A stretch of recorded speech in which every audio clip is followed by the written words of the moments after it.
When you start getting paid, one group of people leave the room and a whole new usher in. That shit is superficial as and you love it. They slid across a check $525,000. For only thing was going through my mind was, how much of this can I do? She opened up the door to the penthouse. It's like the sky opened up. Within 36 months, I would be in prison sitting across from you in the shower hall. I was born in Brooklyn, New York. Parents, Jamaicans. Grew up in the 80s, man, where shit was crazy in the 80s in Brooklyn. This was, the funny thing about growing up in the 80s, I tell people this all the time, where people kind of say, where we are, you have to have a mean fight game and you have to be able to fight and kick some ass. Da, da, da. This is shit. No, it's true. Okay. It's true. The bullying shit, they talk about bullying. The bullying that they were doing in the 80s. I mean, today, motherfuckers are still traumatized from that shit. You know what I mean? You had to literally come out your door and be fighting like 10 fucking people. And I think that whole logic just completely carried over. It carried over into, I think with me, I think with so many other people, it carried over into that hustler's mindset. You know what I mean? It was always the fight, the continuation of the fight, the continuation of the push, and just constantly having that, I think people become emboldened. The more you go, and the more you go. So it leads to business, to hustling, and then if you don't watch it, you can end up into criminal activity, which is a whole another dichotomy. Your mom was in real estate, wasn't she? So my dad was a real estate broker. Oh, okay. Yeah, my dad was a real estate broker. Good memory, Matt. Good memory. Damn, man. I'm flattered that you remember that. Damn, thank you, man. I thought your mom was no, it was my dad. No, but close. My mother was a banker. So my mother she had a master's degree in finance. She was a banker with Chase. And my father, she was actually did trust and did management for large accounts. And my father, though, was a real estate broker, and he would buy properties, he would buy houses, and that was my introduction into real estate. I remember being a little kid, and I was close to my father, always. I still am close to my father. And I remember, just driving around with my father up and down Brooklyn. This is like early 80s, and me sitting there, and him driving through was, Miss, how much would you like for that house? How much would you like for it? I'll give you $100,000. I'll give you $200,000. I mean, he didn't have the money, but right. This shit felt great. It sounded good. So that was my introduction into getting real estate. My father was a real estate broker. So, but ironically though, we did make a big push in real estate when I was about 21 years old. When I was 21 years old, I had came down to Atlanta. I had never done anything in real estate. Matter of fact, I didn't even like real estate. My father, because, he was always waiting on a closing. I never understood that shit. Like, how are you always waiting on a closing? We're going to get this. Closing was like Christmas time. You know what I'm saying? It was like, we got a closing coming up next month. We got a closing, but for right now, we're broke, right? But we got the closing coming up. You know what I mean? So the thing was that I never understood it. But when I was 21 years old, I had come back. I used to drink a lot. I haven't drank since, I hadn't drank since I was in my 20s. But back then, I was a bit of a heavy drinker. And I had come back to Brooklyn from Atlanta, 21 years old, got in a bunch of trouble. And he was starting a real estate rental business out of one of his brownstones. So when I had gone there he told me, listen, just help this lady, Charmaine. He has some lady named Charmaine. This is in Brooklyn. It's in the brownstone, the main floor. He just said, we're renting apartments. I'm like, what the fuck is renting apartments? How do you make money off that? He said, listen, just help Charmaine out. Be no problem. And, I'm going to give you $200 a week and you'll be fine. Charmaine was like this. And what year was this? This was like 1990. $200 a week, and that was not great. No. He's hooking me up. I was drunk, got in trouble in Atlanta, ended back up in Brooklyn. I'm 21 years old, and it's like maybe 92 or some shit like that. And he had Charmaine there. Charmaine was gorgeous. Some chick he had renting apartments for him, and I sat there, and I'll never forget, it was one desk. It was a big, they have the shotgun brownstones. He owned the brownstone, and we're sitting there on the main parlor floor, and he said, listen, I help her out. They're going to be renting apartments. And I said, fine. He dropped me off there at 7 o'clock in the morning. He said, wait here for her. She's going to show up. Did you know that Dell had a breach that exposed over 3.9 million customer records, including sensitive personal information? Then Ticketmaster had 560 million records compromised. But the scariest one is national public data. Just a few months ago, they suffered a massive breach, potentially impacting every American. Over 2.9 billion records exposed. Things like full name, address, date of birth, phone numbers, and even social security numbers. Those records didn't just disappear. The hackers released them online for free. So if you think your data is safe, think again. That's why I use Aura, today's sponsor. Aura is an all-in-one digital security platform that monitors your personal data, including your social security number, across billions of data points. They'll alert you if anything sensitive shows up, whether it's on the dark web or in public records. And if the worst happens, Aura has you covered with up to $5 million in identity theft insurance. But it doesn't just stop there. Aura offers you so much more to keep you safe online. Things like real-time breach alerts, a VPN for secure browsing, data broker opt-out to stop companies from selling your information, and even a password manager to help you create and store strong passwords. Right now, your personal information could be floating around the internet, but you could head to aura.com/Matt and try Aura for 2 weeks free. In just 2 weeks, Aura will tell you if any of your personal data is exposed. You don't want to wait for your data to be leaked to realize you need protection. Do yourself a favor. Go to aura.com/Matt to get your free trial and start protecting what's yours today. Well, about 7:45 came, and I'm sitting there waiting for her to show up. It's December, cold-ass New York day. And she came, she kind of briefed me, said, listen, just keep up with me, keep up with this process, you'll be fine. She was like 35 years old, fine as hell. I'm like, oh yeah, I'd love to work with you, no problem at all. Just a well-dressed Trinidadian chick, fine as hell. And she said, we open at 8. I said, okay.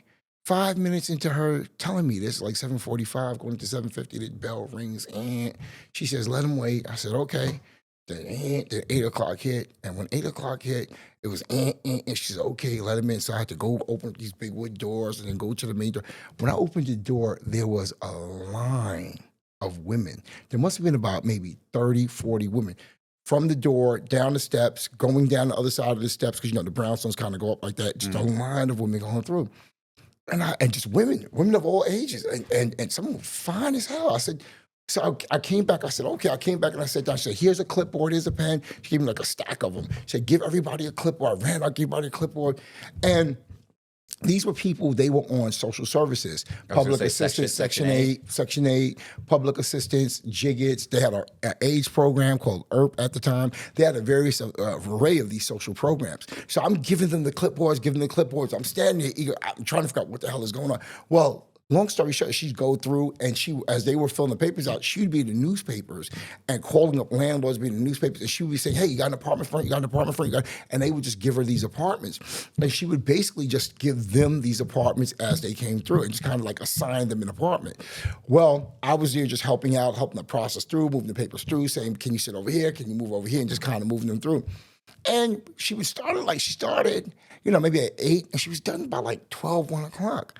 Well, we had done this a few times during the week. I'm opening the doors, going back and forth, and I kind of watched the process. And one day, I said to her, how do you get paid off of this? She said, well, I get 15% of the year's rent and split it with your father. Well, the average rent was about $1,000 a month. So it's $12,000. 15% of that might have been, I don't know, I'm just going to throw a number out, like $1,800 or something like that. And she put my father $900. So I said, wait a minute, you're getting $900? And from all those people are coming through every day. How many are getting an apartment, though? Maybe even if 50% are. Well, how about that's this? A ton. She was renting like an apartment a day and cutting out at like 12 o'clock. Right. That's why she was working for like 3 hours. She's like making damn near $1,000 and cutting out like she's just cutting out right away. So I said, okay. She said, but you can't do it because you need a real estate license. I said, you have to be a broker. You have to be a broker. I went to my father and I told my father, I said, hey, Dad, why don't you let me try a couple? He said, you know, I knew my father. My father loved me to death. I said, Dad, let me just try 1 or 2 of these. He said, all right, well, I'll let you try 1 or 2 of them. Let's see what you can do. So I'm there working with her. So now I'm working with her. I said, I'll just wait for her to leave. This chick would leave at 12 o'clock. Well, I just kept everyone coming. I just kept calling everyone back in. Shit, the first week I rented like 4 or 5 of them. Then after that, I just kept the whole process going week after week after week. Then I just turned the whole thing up. So she would be making probably realistically, by the time she did a split, maybe $3,000-4,000 a week. I was making $6,000-7,000 a week just from running rooms with this program. And it took off so, I mean, it hit so hard from these rentals with these government programs. I started calling my friends down. And I started calling my friends. Next thing you know, we built my father. And the chick got so upset and so offended by the competition, she quit. She absolutely quit the job. She just said, listen, you have your son going through here. You know, this is your broker. He shouldn't be doing this anyway, and he's creating competition for me. Now she's ethical? Now she has ethical issues. She looked at my father. My father looked at her and said, I understand how you feel. and I completely understand your position, and good luck to you. Right. And she walked out the door, and man, we blew that thing up. And we were running rooms, literally, I was probably averaging $5,000 a week at 21, 22, and we were absolutely, I brought in all of my friends, like maybe 5, 6 of us, and we literally would just advertise. We were called 0909 because the number was 718-363-0909. So everyone knew us as 0909. And we would have, and then the chicks, I mean, you know, the chicks, man, the chicks, this shit was endless, nothing like, women. It's the only time you stop talking. And then the chicks. Women on subsidized housing, damn. I know, when you said it was all women, I thought Section 8. Because I've rented Section 8. I've never rented to a guy. Right. It's always been Were you women. getting the commissions off of it too, the percentage off the yearly? We own the house. Oh, you own the houses. We were just brokering. Yeah. We were just, I mean, that's they what don't most brokers do, is they typically get like a percent, I guess 15% is they get a percentage of the annual whatever is made, or sometimes they'll get, which is basically, it's basically like the first month's rent. Sure. Typically. Oh, right. That's what sometimes they'll get the first month's rent, or something. I guess in this case a little bit more than that. Well, I think it was a little bit more than that because they were just subsidized housing, and it was just kind of you had to convince the landlord to give you the money. The city was paying the commission.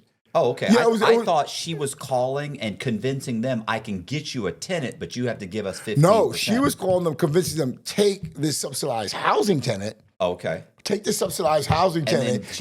We filed the paperwork through the case managers downtown Brooklyn, and they would cut the check to us through my father's broker's license, and that's how we were getting the commission. So the crazy thing was that's why it was such a. All we did was just do. We called them breakdowns. We just do the breakdown, send it down to the case manager, and they would cut the check. The landlords didn't have to give us the money. We just had to convince them she has Section 8. She's not going to. Her and her 6 kids will not destroy your house. It's going to be okay. Just don't worry about it. Let them come on in, and we're going to guarantee that everything's okay. And they would Section 8 would actually the city would pay us the commission, but that was during David Dinkins. If you're familiar with New York in the 90s, David Dinkins was the mayor, really liberal kind of guy. Rudy Giuliani came in like after 2 years. They was up. The party was over. So the party was over.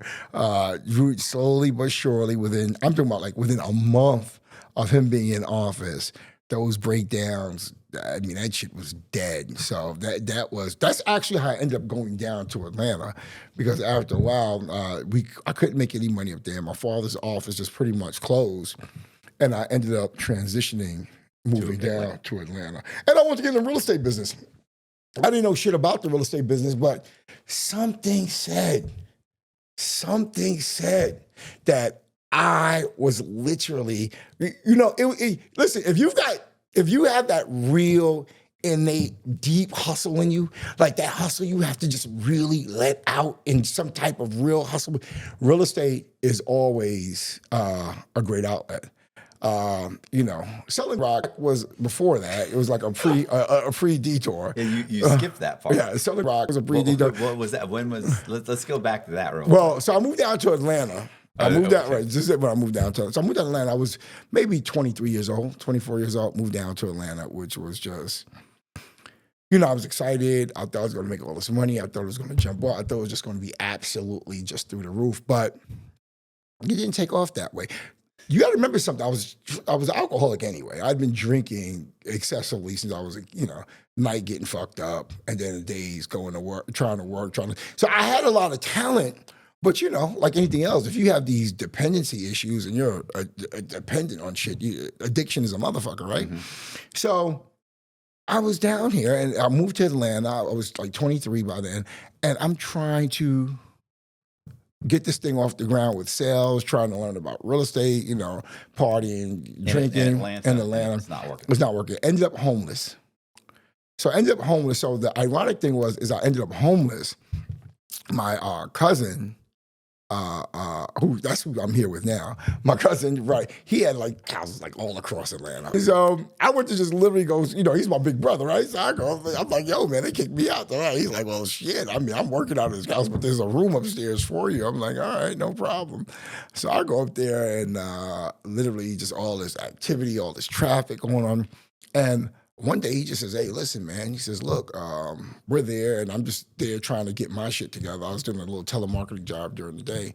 He says, listen, he says, you got a customer now. So he says, can you just give it? Oh, yeah, the customer now. This is like a trap, right? Dope house, right? You got a customer. He says, he was upstairs like watching TV, cutting up a bunch of other. He says, could you give them these 2 dimes for me? Just take it right downstairs, just hand her the 2 dimes. I was like, all right, cool, man. I go downstairs and listen, I took those 2 dimes and put it in that damn junkie's hand. And she gave me that $20 in exchange, the transaction. And I don't know what happened. It's like she got hooked on the rock and I got hooked on that $20, man. And after that, I said to my cousin, I'm like, do you have any of this shit that I can sell as well to you? He said, sure. And the next thing you know, I said, I'm only going to do this for 2 weeks. Well, 3 years went by. 3 motherfucking years went by, and 3 years of selling rock really takes its toll. And you're selling rock to the junkies. It's dangerous. You're getting into these crazy ass arguments or situations. No, situations. I could tell you a situation that was crazy as hell. This cousin right here. Great story I could tell you. So we're in like this rock house, right? So they're like 2 sides, like a duplex. By the way, this very house that was the rock house back in 1990, 1991, 92, this dilapidated house just sold for about literally like $700,000-800,000 through the gentrification. But that's a whole nother story. I was I got places in Ybor City that I was buying I bought for $40,000. I see them listed for $600,000 and $800,000. It's like I bought that house for $40,000. Of course, 20 years ago. It's insane. It's insane how much these places are going for. And it's amazing how these houses through gentrification just take on just a whole new meaning. Huh? It's not all that gentle. No, it's not. No. You got to do the push out. Yeah, this place is still not all that great. You got to do the big push out. So I get in a fight with this guy. This guy's harassing me while I'm there, selling. I'm there, reading the Wall Street Journal while selling the rock on the side. Trying to make my money because I'm preparing for my real estate exam. But I'm selling rock on the side. So I'm selling. No, right. So this was like a temporary thing, right? So I'm down here preparing for my real estate exam, and this is my cousin's shit, right? So I'm there working out of there, preparing for my real estate exam, and selling rock. And it was one of the junkies. This guy just, I think he just thought I was just kind of like a nerd under my cousin's kind of wing, which really I wasn't. Like I told the guy, I'm gonna kick your ass anyway. This guy and I get in a fight. My cousin's there, I'm there. This guy and I get in a fight. Long story short, as we're getting into the fight, we have the fight at the house. He goes up the street. Instead of me understanding, listen, he's coming back. Just stop fighting. I thought I ran him off, so I became incredibly confident. I said, listen, I'm gonna really settle this shit one last time. We really gonna have this fight in the street in front of everybody. I go running up behind this guy up the street. This guy's like running. But what he's actually doing is he's pulling me away from my family, my crew, the whole thing, right? So we get up the street, and we're there, and I said, yo, motherfucker, I am going to kick your motherfucking ass this final fucking time. As he turns around, this guy pulls out an ice pick this long. He pulls the ice pick out, and I'm thinking to myself, oh God, what have I done? Pulls the ice pick out, swings the ice pick. As he swings the ice pick, I jump back. By the grace of God, he misses me in the ice pick. I'm looking, thinking to myself, oh my God, I'm absolutely done. Swings the ice pick again. I'm thinking to myself, oh my God, I'm absolutely done. The third time, The third time, he brings this ice pick up. As he brings the ice pick up, I'm thinking to myself, I am absolutely done. This is it for me. As the ice pick comes up, I'm standing in the street, I'm looking, this guy's like right over me and comes up with the ice pick, and I'm thinking, oh, this is it. And then as he comes up, it's like he sees a ghost. When he sees this ghost, he turns around and takes off running. Like literally midway through, he just takes off running. I look behind me, it's my cousin. He's got a gun pulled just like this right behind me. And I'm thinking to myself, oh, through the grace of God, that this whole thing has absolutely, I was like absolutely mortified. And that was, at that point, that's when I started praying, saying, you know, Lord, I need to find another line of work. This is probably not going to be the best line of work for me. You know, I probably need to find something else to do. The whole concept of this is my cousin's thing. I'm just helping him out. Right. Like the whole, I feel like if the cop showed up, I'm just an employee. It just no. I was out there, and the ice pick thing just really kind of just moved me up. So you went back to New York? No. No, believe it or not, when that happened, I literally prayed on the corner. I literally was on the corner. I prayed and I said, you know, God, there's got to be something better for me to do. Clearly, I have more talent to my life. There's got to be something else I can do. I said, I want a job at McDonald's. I'll go rent a room. I'm 27 years old. Let me just kind of regroup. I'm an alcoholic. Let me just get the drinking off my back, the whole thing. Just show me a pathway out. Well, saying that prayer, about 2 days later, I met this really fun white chick. She was like a dancer at one of the high-end strip clubs. She wanted some rock. I said, no problem. I went with her to a hotel to kind of serve her. Well, she set me up, and I ended up getting arrested by an undercover officer. So my way out was actually me getting arrested. So I get arrested, and I always said if I got arrested, I would stop doing this, and I would never do it again. I would never sell drugs again if I got arrested. Well, I got arrested, bonded out. I had a cell case at this point. And I didn't go by my own motto. Like literally 2 days later, 3 days later, I needed money because I spent all my money to get out. I went back, right back to the same spot, started selling again, and sure enough, sold to an undercover officer again. Mind you, I'd gone like 3 years with no problem. Suddenly, I'm selling on caught another case. When I caught another case, bam, bonded out by 2 cell cases. I never had a record, nothing. I'm thinking, oh God, this is bad. This isn't good. But while there, I went to a club one night, met a fantastic lady, beautiful woman. She was angelic. She was like an angel. She was a nurse. Lisa, if you ever see this, sorry about the way things worked out. I should have made better decisions going forward. I really mean that. And she took me home to her house. And I literally moved me in. And when I moved in, I said, I'm going to sit here. I'm going to get sober. I'm going to take this time to really reevaluate the life I've been living. And I'm going to stop smoking. I'm smoking 2 packs of cigarettes. I'm just going to get myself together. Well, I sat there, started getting myself together, got a job doing gas deregulation. Back then they was doing gas deregulation. We knocked on doors where the monopoly of gas companies were being broken up, and you had these independent vendors that would give you the gas, resellers. I would give you the gas. So I was knocking on doors and things of that nature. But the thing is that as I'm doing this, and I'm like really drying out and sobering up, I was at Lisa's house one night, and like maybe my second month to really get myself together. And mind you, I'm making like $200 a week again, and I love it. I'm making $200 a week.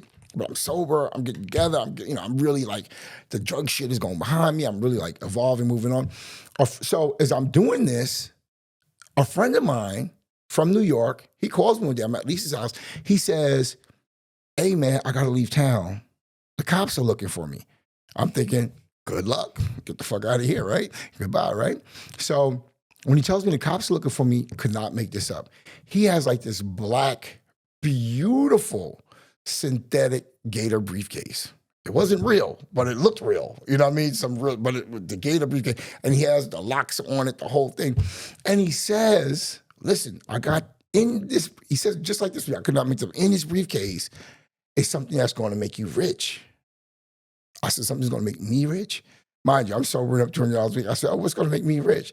He says, in this briefcase is a Carlton Sheets brochure. So you got, I mean, this is the 90s. In the early 90s, Carlton Sheets was like he was like the motherfucking wizard of real estate money, right? This is pre-internet, right? So he says, in this briefcase is Carlton Sheets. And he says, once you figure out how to unlock this, because it's locked, right? He says, once you figure out how to unlock this, you're going to go in here and this program is going to make you rich. So I say, sure, man, no problem at all. I said, he said, good luck, take it. He put that briefcase towards the end of my girlfriend's bed. I never forgot. It was kind of like the wall where, you can sit in the bed and it's like against the wall. I gave him dap, I said, good luck, bro. He leaves town and that briefcase is there and I'm working, knocking on doors, looking at the briefcase, busting my ass. And then one day I looked at that briefcase, Matt, for about a month and a half. That briefcase looked at me. I looked at that briefcase. I was knocking on doors. I remember I still had my dad and apartments I was renting. I still had that real estate exposure, but I didn't know shit about real estate. I was renting apartments and watch my dad go miss, and really do his closings, but I didn't know shit about real estate. So one day I just said, something just said, open the briefcase. I just felt compelled. I had no thought, no nothing open. And I remember taking the hatchet, because the locks, the snap-on locks, I had to pry it open. And I opened it, sure enough, there it was. 12 CDs and booklets. And I read the booklets. I listened to about 5 of the CDs, and I realized Carlton Sheets program was total bullshit. Gave you no information, no nothing. It was total bullshit. There was no secret formula. There was no miracle information. It was a grift. It was total bullshit that was in there. So, but I did read one small paragraph, one little paragraph that resonated and stood out to me. What was that? Flipping contracts. Oh, yeah. So he gave a real brush over, because Cross didn't know shit anyway. He was a hustler, right? So he just simply said, flipping contracts. I'm going to paraphrase for you broke motherfuckers, who have bad credit and don't got shit going on. You go out there and get a contract and put a house under contract. He didn't even give the details, but basically he said you put a house under contract, you sell the contract for a profit. In essence, that's what it was. Bird dogging.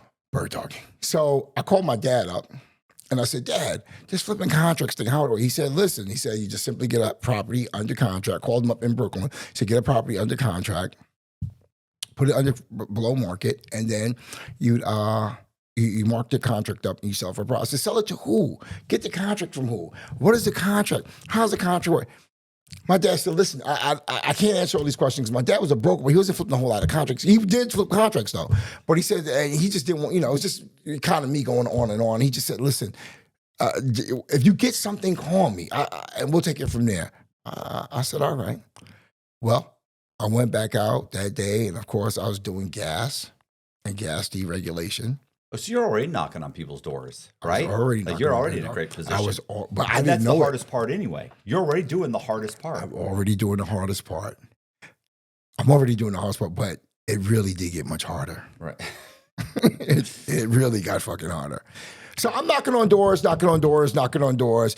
I say, hey, gas deregulation, would you like to sign up? Because I got $10 for each one of these gas forms. So I was getting my $10 from the gas form. And I would also say, while knocking on doors for gas, handing a piece of paper for gas deregulation, I would also say to them, I'm also a real estate. You say I'm a real estate broker? I'm a real estate investor. Oh, okay. I'm also a real estate investor, and I buy properties, right? And if you want to sell your properties, please be sure to give me a call. Like the guy knocking on doors for $10 gas forms. Yeah. I'm also a real estate investor. Let me. Not a good one. Let me knock on your door for gas deregulation, right? But I also buy real estate. Like I buy real estate in Atlanta. I buy real estate all over the land.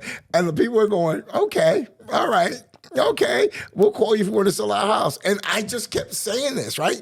No clue at all, right? Didn't know how a real estate transaction took place. So I'm telling them this, right? So I kept doing this for like 2-3 weeks, knocking doors, stomping doors. And then one evening, I get a call. Imagine I'm like 27 years old doing all this shit, right? I get a call, phone rings, just after like work. I'm back at my girlfriend's like, no call. My girlfriend have to come pick me up, literally, and bring me back home. Like I'm broke. Her family's like looking at me like, where did you get this fucking bum from? Where did you get It is $200 a week selling gas contracts. And I felt great because I'm like, oh, I'm not drinking. I'm a good guy, all this other shit. Real proud of myself, right? She was so loving and so great. Good looking girl too, but motherfuckers broke, right? Yeah, you ruined that. I can tell.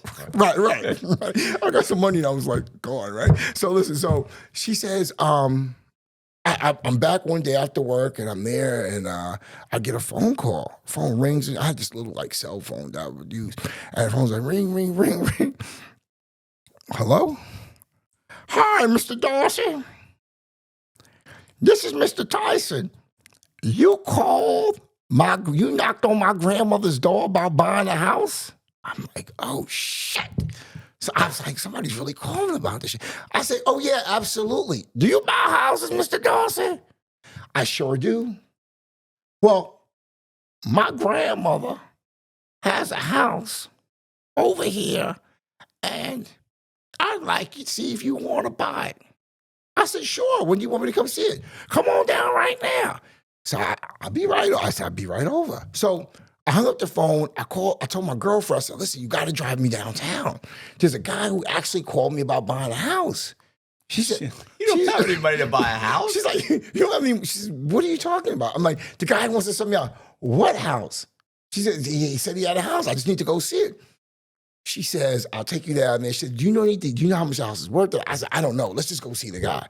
So I go to see the guy. I had this one yellow Tommy Hilfiger shirt that I would wear. This was like when I wanted to knock him dead shirt, right? I had like 3 shirts. But the yellow Tommy Hilfiger shirt, that was the one, right? I put that yellow Tommy Hilfiger shirt on, ironed it up real quick, threw it on, my jeans, my favorite Tim boots back then. And I jump in the car with her, and sure enough, we drive down there in the Grand Park. This is a section which was really, this was like one of the early gentrifying areas of Atlanta. And we come up and we pull up, and he's sitting there in front of his grandma's house, which was the address he gave. And Mr. Tyson was a black cowboy, about 44 years old, black hat, cowboy hat, and I'm thinking jeans and some cowboy boots.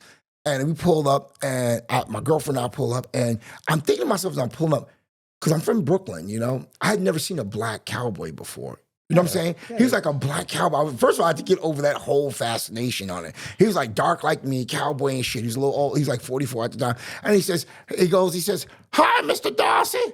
I'm Mr. Tyson. I looked, I said, hey, Mr. Tyson, how are you? Got the car. And I said, is this the house? He says, yeah, this is the house. This is my grandmother's house. And how much you give me for it? And I looked at the house. I tried to look professional. I tried to posture. I tried to give some movement. I looked at my girlfriend. I said, tell you what, Mr. Tyson, let me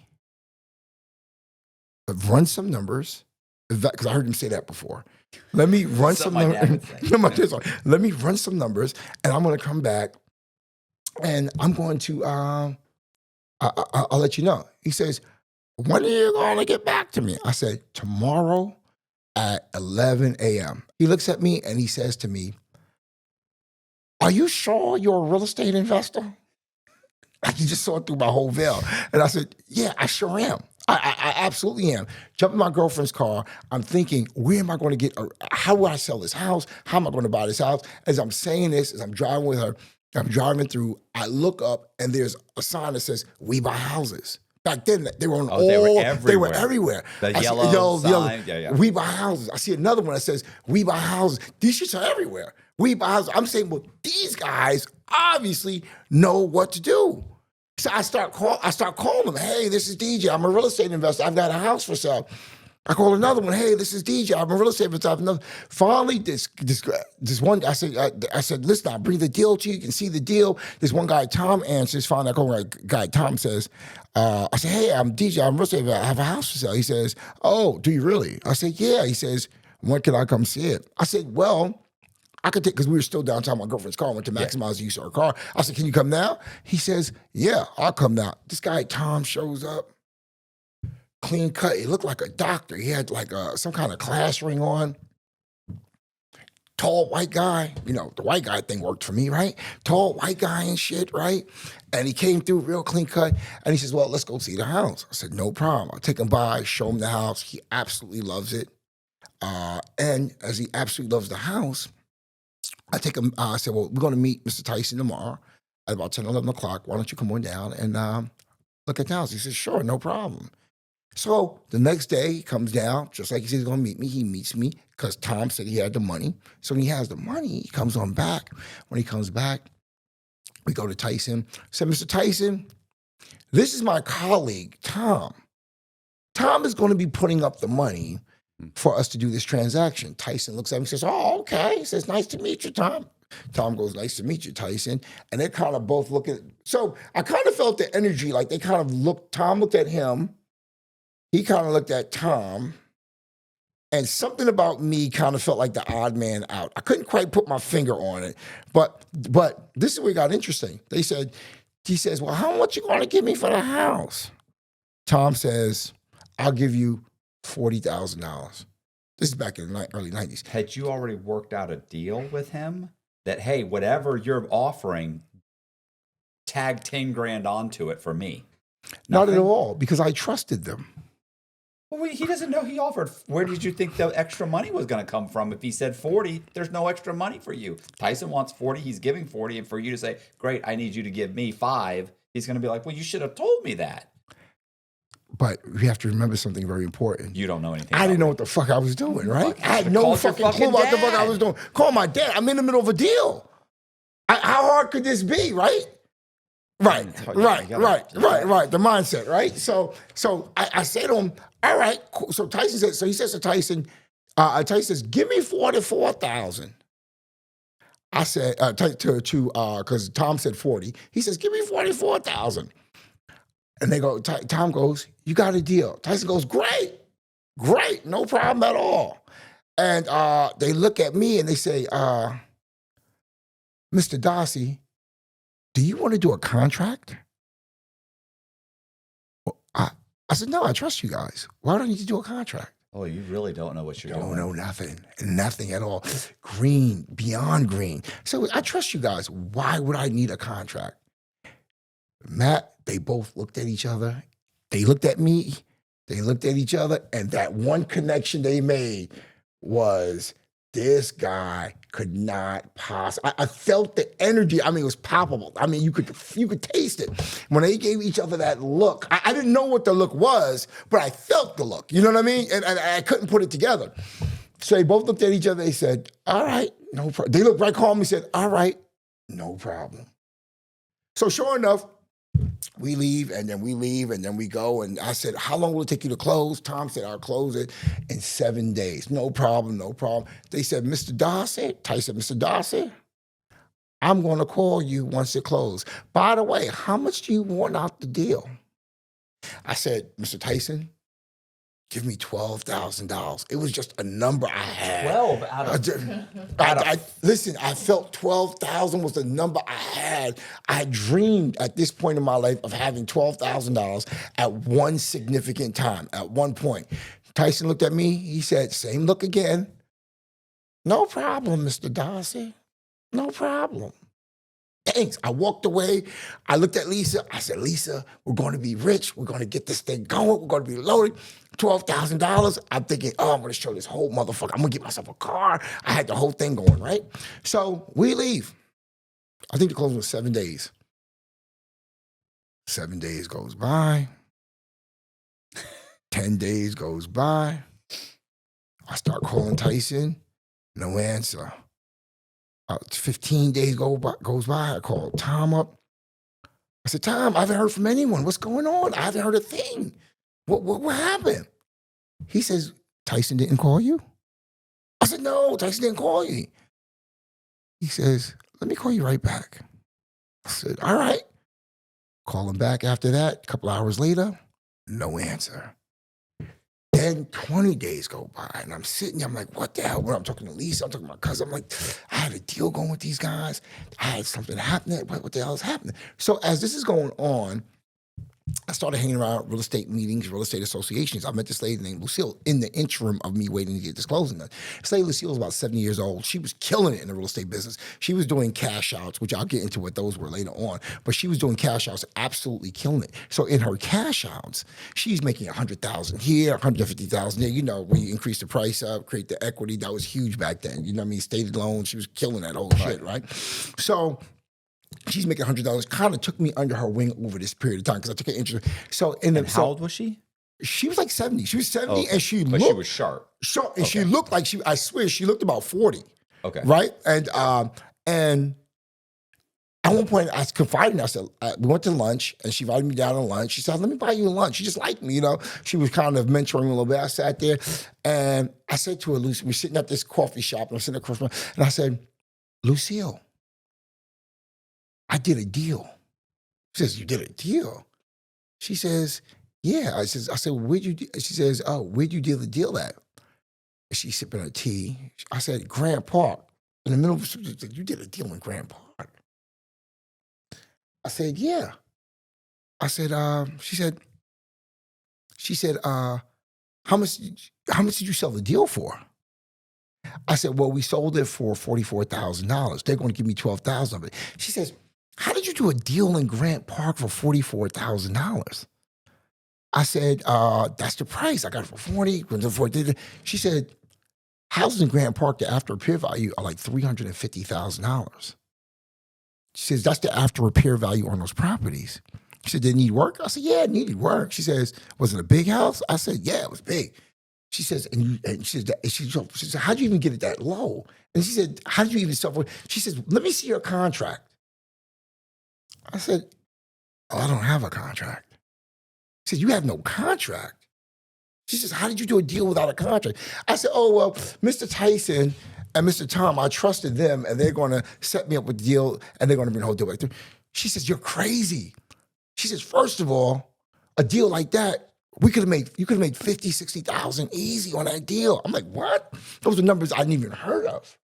She says, oh, no, you got to call them back. I said, I've been calling. No one answered. I ran back. She said, go back. Fine. I go back. I call. Now we're into the 25th day. Now we're into the 30th. Now I'm calling this guy 10 times a day. I'm like, what the hell have I done?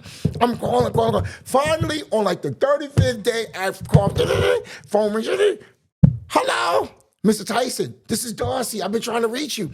Well, I haven't heard from you. I haven't heard about the deal. I need to talk to you about the Mr. Dossey, you call me more than my bitch. Excuse me, Mr. Tyson? You call me more than my bitch, Mr. Dossey. Now, Mr. Dossey, let me be honest with you and let me be frank with you. You're not getting $12,000, Mr. Dossey. I'm not? No, Mr. Dossey. But what I am going to do for you, Mr. Dossey, I'm going to give you $3,000. So you got, man, $3,000 might as well have been 300 grand to me at the time. Right. So literally, I'm not bullshitting you. $3,000 is like 300 grand, bro. That's changed your life. It's life-changing money, right? 3 grand, right? So he says, Mr. Dossey, I'm leaving town in about an hour. You need to meet me down at the Wachovia Bank on Lee Street. I'm going. This deal is already closed, and I'm going to give you $3,000. If you are 2 minutes late, Mr. Dossey, you're getting nothing, and I'm going back to Alabama. No problem, Mr. Tyson. I'll be right there. Boom, he hangs up the phone. I hang up the phone. I'm sitting there I'm like, I see Lisa. I ask Lisa if I can borrow a truck. She gives me a truck. I jump in the truck. On my way down, I'm like, Lucille, I found Mr. Tyson. Oh, did you rework the deal? No, that's dead. But he's giving me $3,000. She goes, oh, okay. I said, I'm gonna pick you up. I want you to come with me. I run down, pick her up real quick. We're going down to meet him at the Wachovia. As we pull up to the Wachovia, I'll never forget this. Mr. Tyson has the pickup truck, the back of it is pulled into the Wachovia parking lot in front of the bank, packed with boxes. There was a pit bull in a crate within the boxes packed up also, right? And he's got this shit back, and he's standing there on the back of the pickup, like kind of leaned on it, a brand new, beautiful cowboy hat. He has a brand new cowboy belt with this huge silver buckle, looking like motherfucking Numa, and beautiful cowboy boots. He sees me pulling up and he kind of leans on that truck with the hat and he looks at me and he goes, I pull up, I get out, I say, hello, Mr. Tyson, how are you? He says, Mr. Dossey, I was just about to leave. I said, Mr. Tyson pulls it out. He says, here's your $3,000 cashier's check. I got it just for you. I said, oh, thank you, Mr. Tyson. He goes, Mr. Dossey, took me a lot of gas and time to get down here. I require $100 of this $3,000. I said, how am I supposed to give you? I have no money, Mr. Tyson. No problem. Let's go inside and cash it. I said, okay, Mr. Tyson. We're walking in. He's got the $3,000 check. We give it to the cashier. He's standing next to me. The little cage back then. This is before the bulletproof, the little cage. And she gives the check. And she gives the check. We're both standing there looking at the cage. And the cashier's counting. She's cashing 1, 2, and I'm watching each her. I can't believe the flow of these hundreds just hitting and hitting. 3, and these hundreds are coming through. These hundreds, and they're coming through. And when they get to the last one, for the third, 3,200, 3,000, and he takes it. That one is mine. He takes the $100. And I grabbed the $2,900 in my fist, and we're walking out the door to Wachovia. He's walking, I'm like, oh, I gotta get the fuck away from this motherfucker, but I got the $2,900. We're walking through, he's behind me. As we walk through at the door, my car's over here, my girlfriend's car, Lucille's sitting in it, and he's going to that crate, that truck with the dog and the pickup and all that shit in there. He's going his way. And as we're moving away, separating, I'm walking to that truck, I'm like, oh God, I gotta get the hell out of here. And he's going to his car. I hear him say one more time, Mr. Dossey. I turn around and say, yeah, Mr. Tyson. One more thing, Mr. Dossey. What is it, Mr. Tyson? Welcome to the real estate business. I said, thank you, Mr. Tyson. True story. And that is my first deal I ever did getting into the real estate business. It was the deal from hell. Now You got the $3,000. I got $2,900. It wasn't okay, 2,900. 2,900. I didn't get $3,000. I got 2,900. Now, hence, let me just fast forward this. Of course, which I get into all that. My shit took off, right? I eat, sleep, breathe, sleep in contracts, right? I marketed the whole fucking city, signs everywhere. Dossey Richards, property specialist. We buy houses. I fucking put thousands of signs through that motherfucker. I made myself famous in that city. 2 years, not even 2 years later, 2 years later, I'm doing a deal up at my attorney's office, flip the deal, get 90 grand off the deal, coming back out of the office, and I told my team, listen, meet me down at the, by then I had the team. Oh yeah, by then I had the team. Can I ask you a quick question real quick? Sorry. What happened with the sales charges? You got arrested twice for selling crack. Did you get probation? Did you get them thrown out? So, did you just not go back to court? No. So, in that part of it, as I went through that 2 years of building the business up, and building up the entire business, along that time, I started buying properties up and down the city. I literally started marketing like a maniac. I started doing deal after deal, flipping contract after contract, flipping a contract machine. By this time, flipping contracts, I'm probably making I'm probably doing a deal a week, right? By within the first 12 months.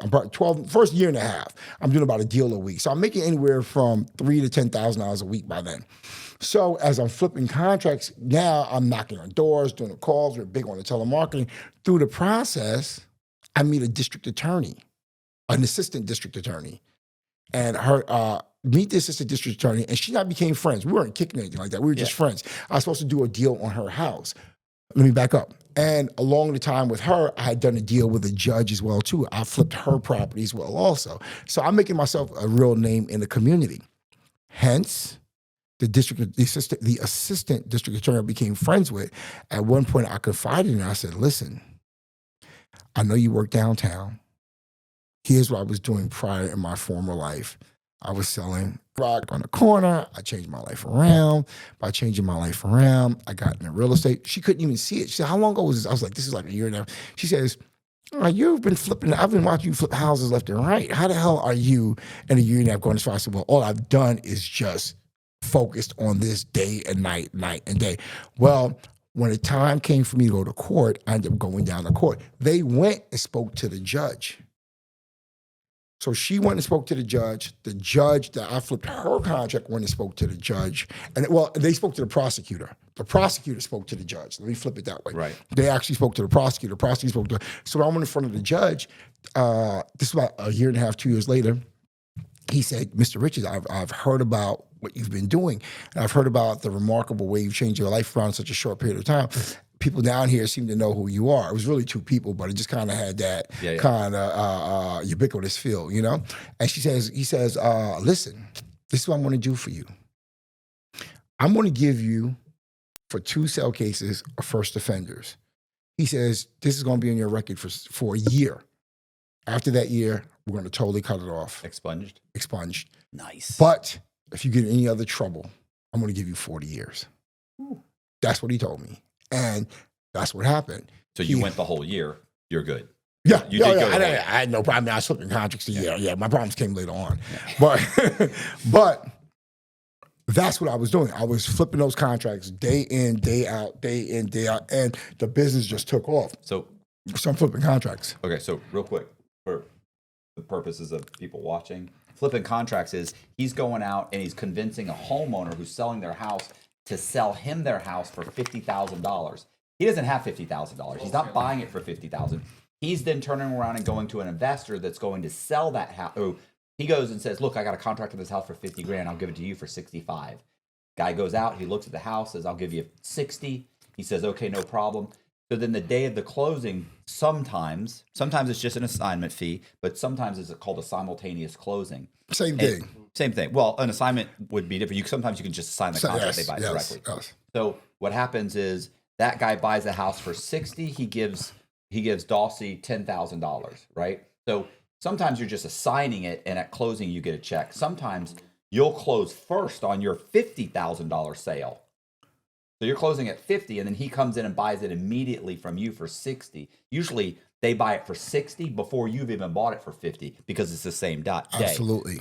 You know, that's hard if there's a mortgage company involved. But anyway, that's what he's doing, but he's doing it.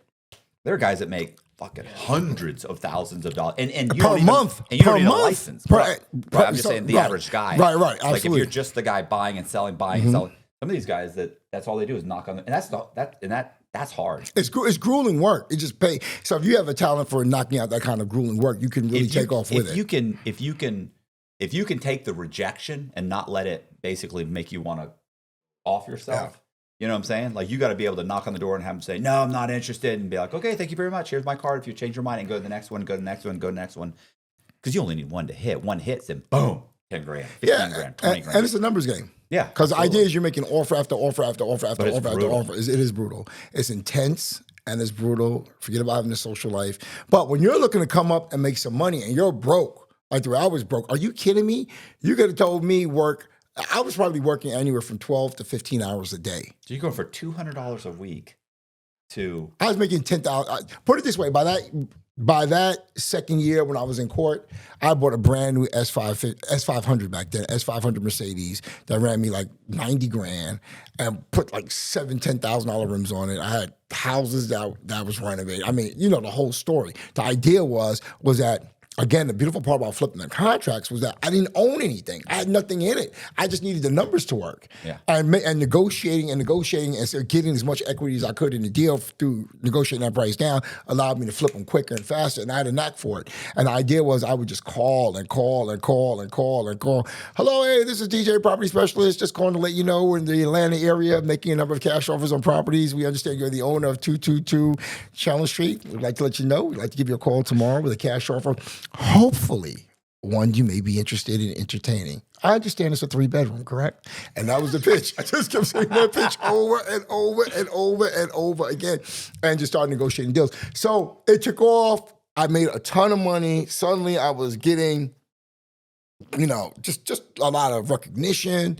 People loved the fact that the deals I was doing. I was meeting other people in the community, my social status. Year? So by this time, it had to have been, I started in 99. This is me in 2001. Okay. So I thought I was just at the Pinnacle. I just thought I was at the Pinnacle. I thought because I was making like $10,000 a week. I'm like, What's your dad? I'm sorry. What's your dad saying? Is your dad like super? oh, like, everybody's proud. Everybody thinks I'm doing great, and flipping contracts is perfectly legal. So it's like and again, it was just a miraculous story. You know, the women. You know, unfortunately, I left the girlfriend. You know, and. Moved into my house in West End section. We worked out of there. I started recruiting people, started building teams, started building. By the way, I ran into Mr. Tyson again later on. Really? When I was successful. And yeah, that was crazy. One day, like I told you, I'd done that $90,000 deal. I'll never forget that one was a deal. I mean, $90,000 because the deal had gotten bigger because we started doing cash outs and things of that nature, which I'll get into that. But I was. I called it right. Said there was a restaurant that everybody used to eat. I can't remember the name of it. I think it was like Chantrell's or something like that. I said, just meet me down there. I said, come on down. It's like 2 years later. So as we're coming through, I come out the closing. I'm taking everybody to lunch. You know, the lunch closing, when you do the closing, you take your around lunch, right? And I'm pulling in. I got my Mercedes, and I'm pulling in as I come. But you got to remember, my name is all over the city on those signs. It's like a billboard. Those signs are like free billboards. They're like everywhere across the city. So everyone knows who I am by the name, right? So as I come in that store. As I'm coming in the restaurant, my friends are there. I'm walking in the door, I park the car. I'm excited. I got the name. I'm waving at them through the glass of the restaurant. They're like waving back the little team. And as I walk through the door, I go. So I'm like, hey. As I'm walking just right here. Oh my God, stop the presses, Mr. Dossey. Listen, as I stopped, the hairs on my back stood on my back. I turned around and I looked, and that black cowboy had stood up. Mr. Dossey, everybody, this is a millionaire. A millionaire, Mr. Dossey. He says, Mr. Dossey. He says, I've been hearing about you, seen your signs all over the place. Look at you, Mr. Dossey. New hat, new shoes, new clothes. Look at that car. He says, Mr. Dossey, you should give me some money because it's because of me why you got where you are, Mr. Dossey. I said, you are absolutely right, Mr. Tyson. I'm thinking to myself, fuck off. Right. But I said, you're absolutely right, Mr. Tyson. You're absolutely right. Good to see you, Mr. Tyson. He said, Mr. Dawson, we need to stay in touch with. No thanks, Mr. Tyson. Enjoy your lunch. And I would have said that, but I did have that running from him. So I was flipping contracts, and I was killing it flipping contracts. And I started doing, I just always made money at flipping contracts. Then I started doing what I call cash outs, and that's where things got. That's where questionable, to say the least. So I don't know if your audience knows about cash outs. And I guess to explain, you want me to explain? Yeah, explain. So during the height of the real estate loose lending, cash outs essentially were it was a practice that real estate investors had where you would increase the price of the property. Right. You'd increase the price of that property. And by increasing the price of that property, let's say the property was worth, hypothetically, as is $100,000, appraisers would turn around and actually appraise it at $200,000. With that, when the seller only wanted $100,000, by doing that, it allowed you to pull out $100,000 in equity and increased value and put it back in your pocket while the seller took their $100,000. So the property is really selling for $200,000, or really selling for $100,000. You just got the value appraised at $200,000. You pulled out the $100,000 by pulling out the extra $100,000 in equity. They got $100,000, which was their base sell price, and then you took out the other $100,000. To many people, the novice, they say, "Oh, what's wrong with that?" Well, that's mortgage fraud. Yeah. Yeah.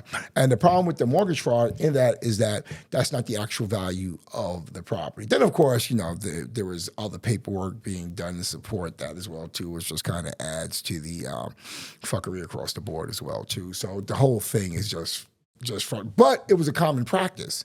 It really was a common practice across the board. What's so funny is that because typically a seller has no clue what's happening. When you go in and say 200, I would go in and I'd give them the contract for 200 grand, and they go, it's 200 grand. I know, but we're gonna be doing renovations, and because it's a construction to permanent loan, which it's not. Right. I'd say we're gonna cut $100,000 to the construction company, and I actually had a construction company. Right. So we'd go to close. I'd get the loan from the bank for the $200,000.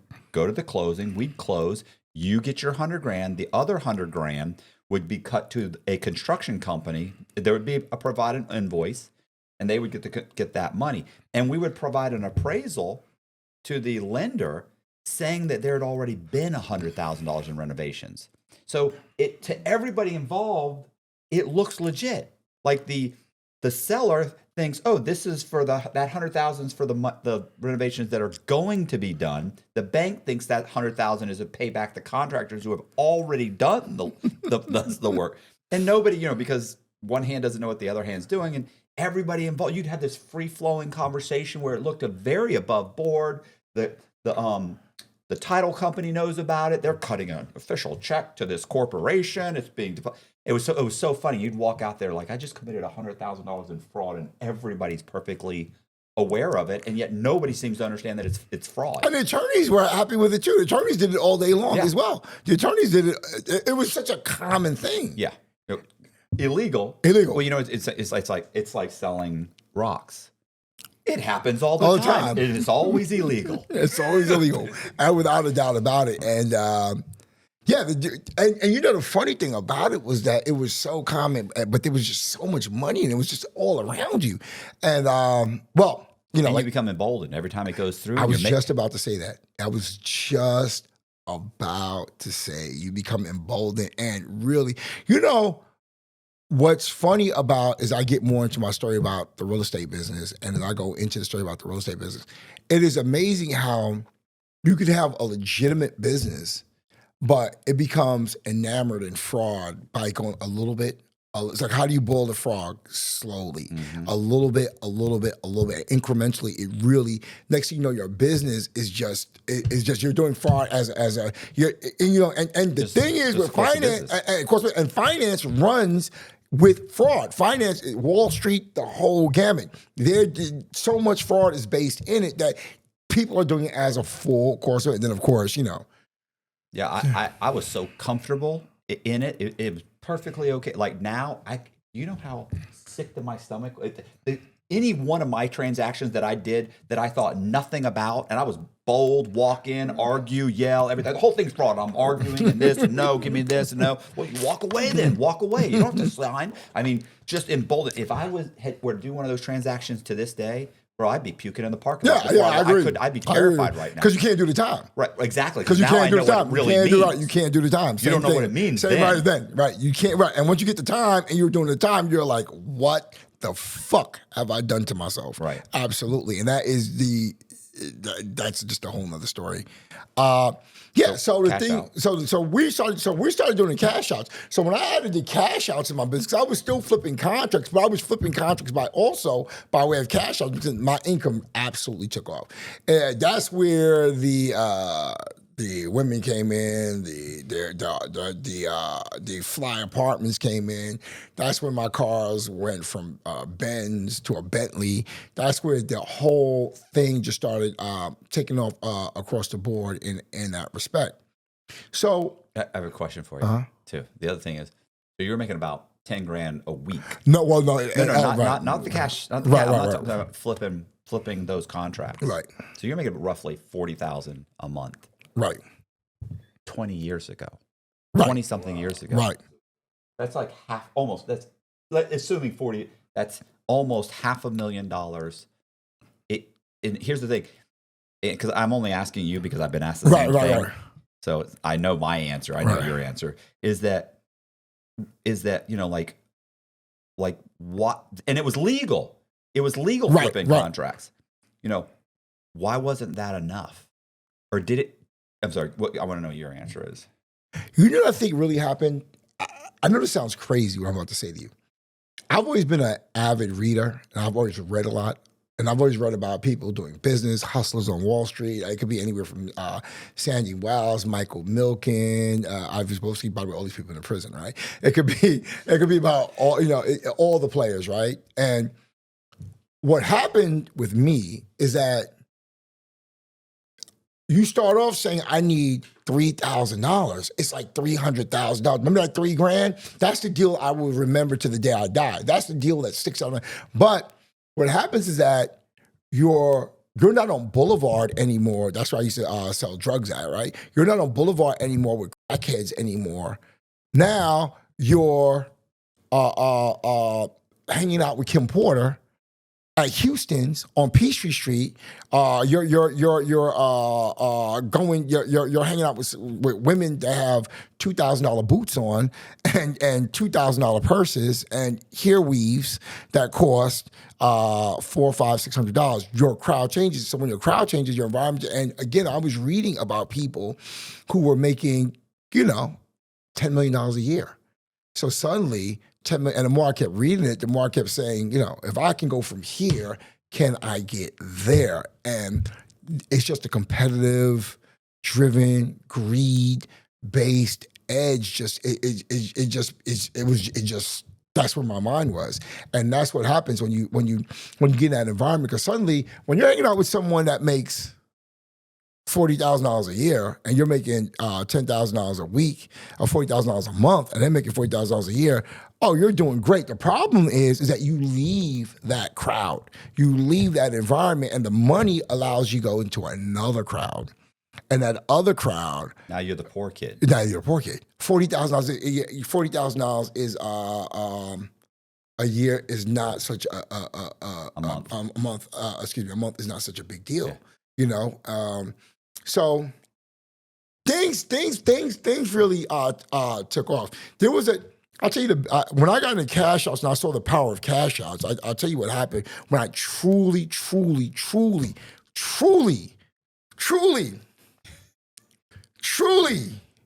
saw the power of the cash out. And this is where things again, I had these points where they were just like these pinnacle, these game changers for me, right?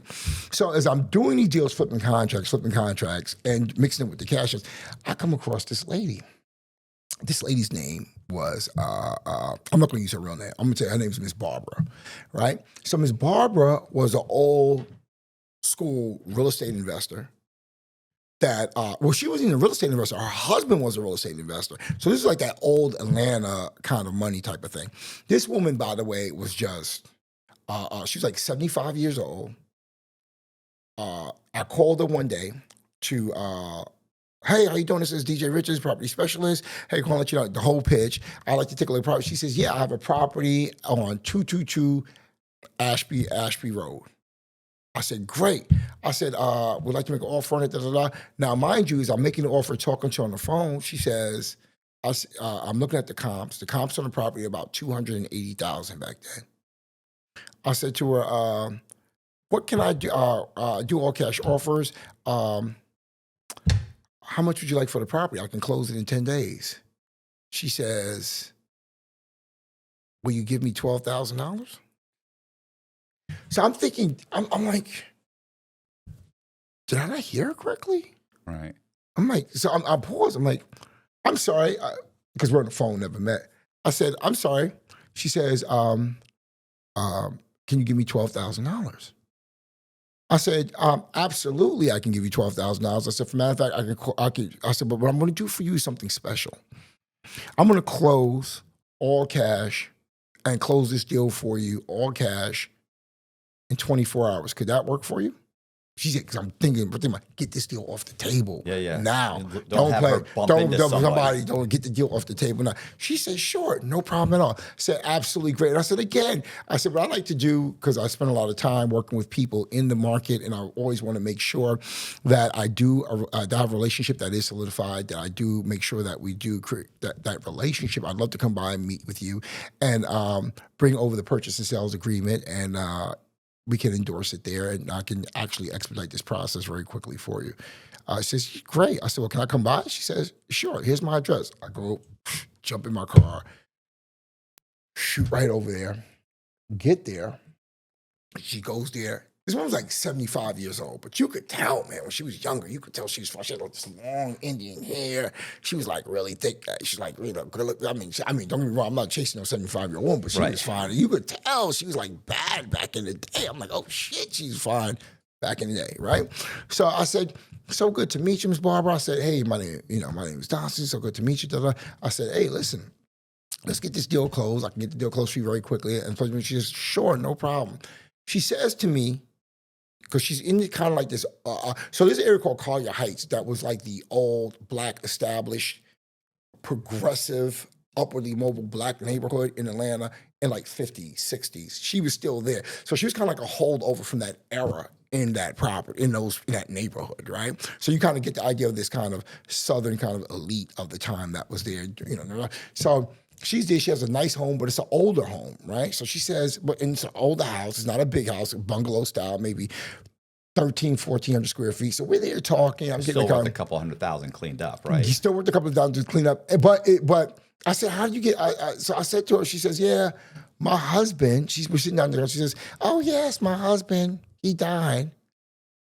But he was a contractor, and he just buy a house. And I'm writing. That's fantastic. And I said, well, where's your husband at now? It says, oh, he passed away. Listening. I said, oh. So, yeah, he bought over 100 houses. So I'm looking, I said, is that right? Really? She says, yeah, he bought over 100 houses. She says, so I've been selling off a few of them. I said, that's beautiful, Miss Glass. Again, Miss Glass is there with this shining silver hair. She's an older woman. Just gorgeous, right? And she says, I sold the house last week. Would you like to see what I bought myself? I said, would you like to see what you bought yourself? She says, yeah. She says, come on, let me show you. So, okay, never been in this woman's house. We stand up and we're walking. This woman's like 75, kid you not. We start walking through the living room. We walk into the kitchen. As we walk into the kitchen, there's a window, smaller window in those older homes, and it's over her carport. It goes right, the carport's right there. She says, take a look. And she pulls the curtain back, and sitting there is a brand new, fresh out the box BMW M5. I said, wow, that's a beautiful car. She says, oh yes, it's the M5. I always wanted it. I said, yes, like I said, I always wanted it too. It's like, I said, it's beautiful. It's like 80 grand. It's beautiful. She says, oh yes. I said, do you get to drive it often? She says, no, the young man down the street comes by 3 times a week and he drives it to take me to get my groceries. I said, oh, that's beautiful, Ms. Glass. Very nice. So we go back, sit down. I do the contract. Sure enough, to my word, 48 hours later, we're there getting the contract done, pay her the deal. The deal's done. As we're leaving in the parking lot, the closing attorney, I said, Ms. Glass, do you happen to have anything else I could close? She says, well, I have 5 more, but there's only one problem. I said, what's that, Ms. Glass? You're going to have to give me $15,000 for those. My God. I said, all right, Ms. Glass, I think I could work that. I'm actually giving away a real name now. It's Ms. Barbara, right? Miss Barbara. Ms. Barbara, right? She says, all right, Ms. Barbara. I said, okay. I said, would you allow me to own or finance those? She says, how much would you give me down? I said, tell you what, I'll give you $10,000 down and let me own or finance them. But I will give you the $50,000 again in 48 hours. She says, sure, no problem. So what do you? So you said they were 15,000. Are you 15,000 a piece? I'm gonna $10,000. $10,000, right? And there's 5 of them. Okay. Oh, okay. Sorry. Right, and the comps range anywhere from. So it's 75,000 total. She's going to own or finance 25,000. You give her 50. She own or finance 25, which is 5 on each property. Yes. Okay. The average comp on those deals were anywhere from $250,000 to $350,000. That was the deal. So her and I, we do the deal, get the properties, I do the deal, so forth, and get the deal under contract 48 hours later. So I've got 5 of these properties. I've got 5 of them, and I'm thinking. So back then, you had some of these people, when you flip contracts, you always look for this. You always look for the sucker money. You know what I mean? Dumb money, right? People that don't really know the deal, but they're ready. They're getting in the business. They're excited. They're running. So forth and so on across the board, right? So I had these buyers that bought cash out deals, bought deals I used to flip deals to. They always overpaid. They always overpaid. So I showed them the deal. As soon as I got the deal, I said, I'm flipping these. I'm flipping these off the rip. So I had the deals. I said, I need to, I want to do the deal. I want to get them sold, call them up, call my guys. Hey, I got these 5 deals. I want to turn around. I want to sell these deals through. I want to get these deals sold. I said, listen, they're worth about $300,000 each. They ran the comps. They got excited. They said, yeah, we got to get these deals. This is what everybody's frenzy. Got to get the deal. We got to get these deals. We got to get these deals. No problem. No. Turn around. I sell them the deals for $100,000 each. They turn around. They sell the deals for $125,000 each. They're making like $25,000 each one. They don't know how much I'm into the deal for. They don't know how much I'm into the deal at all for. They're rushing to get the deals done. I'm pushing to get the deals done to get Miss Glass out the way because I closed with Miss Glass, but I still want to get her out the way. We go up to the closing. We go up to the closing about maybe 30, 40 days later because they use conventional financing with it. I think with this deal that I did with them, by the time it was all said and done, we went up there, we did the deal, flipped the contracts to them, sold the deals to them. They brought their buyers in. So I closed, owner finance, sold the deal to them. They had a contract. They went and just parsed it out to their network. Right. They sold it to their buyers. I'm sitting up there at the closing attorney's office, it's just signing. Because for each closing that's taking place up there at the attorney's office, I'm sitting there signing. I'm at the conference table. There's people, because when I got there were people in the waiting area. Everybody's there to close their piece of the deal. They've got the deal up there, and I'm sitting there, and I'm signing. As I got through signing, close the deal. At the end of it, signing, I'm sitting at the head of the conference table because they were ushering the people in back and forth.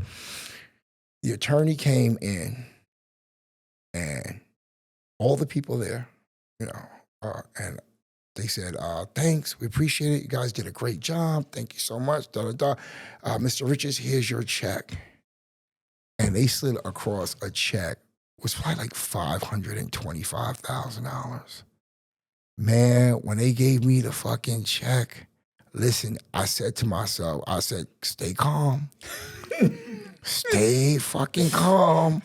I'm saying, get the fuck out this room now. I'm looking, and at first thing I'm thinking, I'm like, get out there. I'm looking, the attorney's there, the guys there, they smell. Now the guys are looking, and they realize, because they didn't know what my payoff was. When they're realizing what the payoff was and what the check was across the board, and I've got that check for $500, I'm thinking, now these motherfuckers are looking at me like Kunte Kinte, right? They're like, I got to get the hell up out of here, right? And I take that check, and I slid the fuck up out that closing table. And I went out that door. I told everybody, thank you so much. I appreciate every last one of you. I took that check. I went downstairs, jumped in my car, went to Houston's restaurant across the street, which, Houston's is really dark. This is when it was on West Paces Ferry. Went into that motherfucker, crawled my ass into the back of Houston's, thought I blended in the dark because, they have the dark dim lights. I'm dark. I didn't want anybody to see me, right? I'm in that motherfucker, and I just looked at the check, and that was the time I got $525,000 off of a deal, probably in about 45 days. But you have to remember, this is like 2001 I did this. This is like 2001. I turned around, took the check, deposited the check in the bank. The bank I deposited the check in, there was a girl down there that I used to have the hots for. Her name, Candace, if you're watching this, yes, I'm talking about you. Her name was Candace. And she would brush me fine. Back then she was young. She had the hair, the look. This was a bad motherfucker, right? And she would kind of brush me off. I was getting some money, but but this particular check with the money I put in the bank, and with the cash I had been already accumulating for my deals, this kicked me over the $1 million mark. That's the other part about this that was just symbolic. Because I put the check in with the other funds that had already been accumulating. This literally put my account, in my account, I was over $1 million in my account, first time. And I put the money in. I said, by the way, is Candace here? Because I wanted to see me put it in. They said, no, she's not. I said, all right, well, just tell her I wanted to say hi. I try to catch her in there and say, she brushed me up. I got a boyfriend, this and that. I put that check in the account. They said she's at lunch. I went home. My phone rang. Hour and a half later. Hello? Hey, how you doing? I said, hey, what's going on? Would you like to go to dinner tonight? Absolutely. I knew that check, that money, it was the first time I saw what really the type of women I wanted, the type of crowd I wanted to be around, the type of funds I wanted to be around. And that was when the mindset of, I wasn't thinking in terms of 10, 50,000, I was thinking in terms of millions. Always in a million, always in a million. So it just really just accelerated my appetite, accelerated moving forward. And that was like my first lick that put me over the $1 million mark. And that's really what accelerated me into upping my game and getting into the next level of deals. By the way, the next level of deals, this is what landed me in prison. The new era of deal making that ushered into, which was when I got into the condo business, condo conversions. And that's what really but the point of that story for me was when you're really hustling and you're when you're like really living that shit. I ain't talking about hustling and going home and fucking being home for dinner with your kids and shit like that. When you're like, listen, I don't give a fuck. I want to get seriously paid. I want to put the points on the board.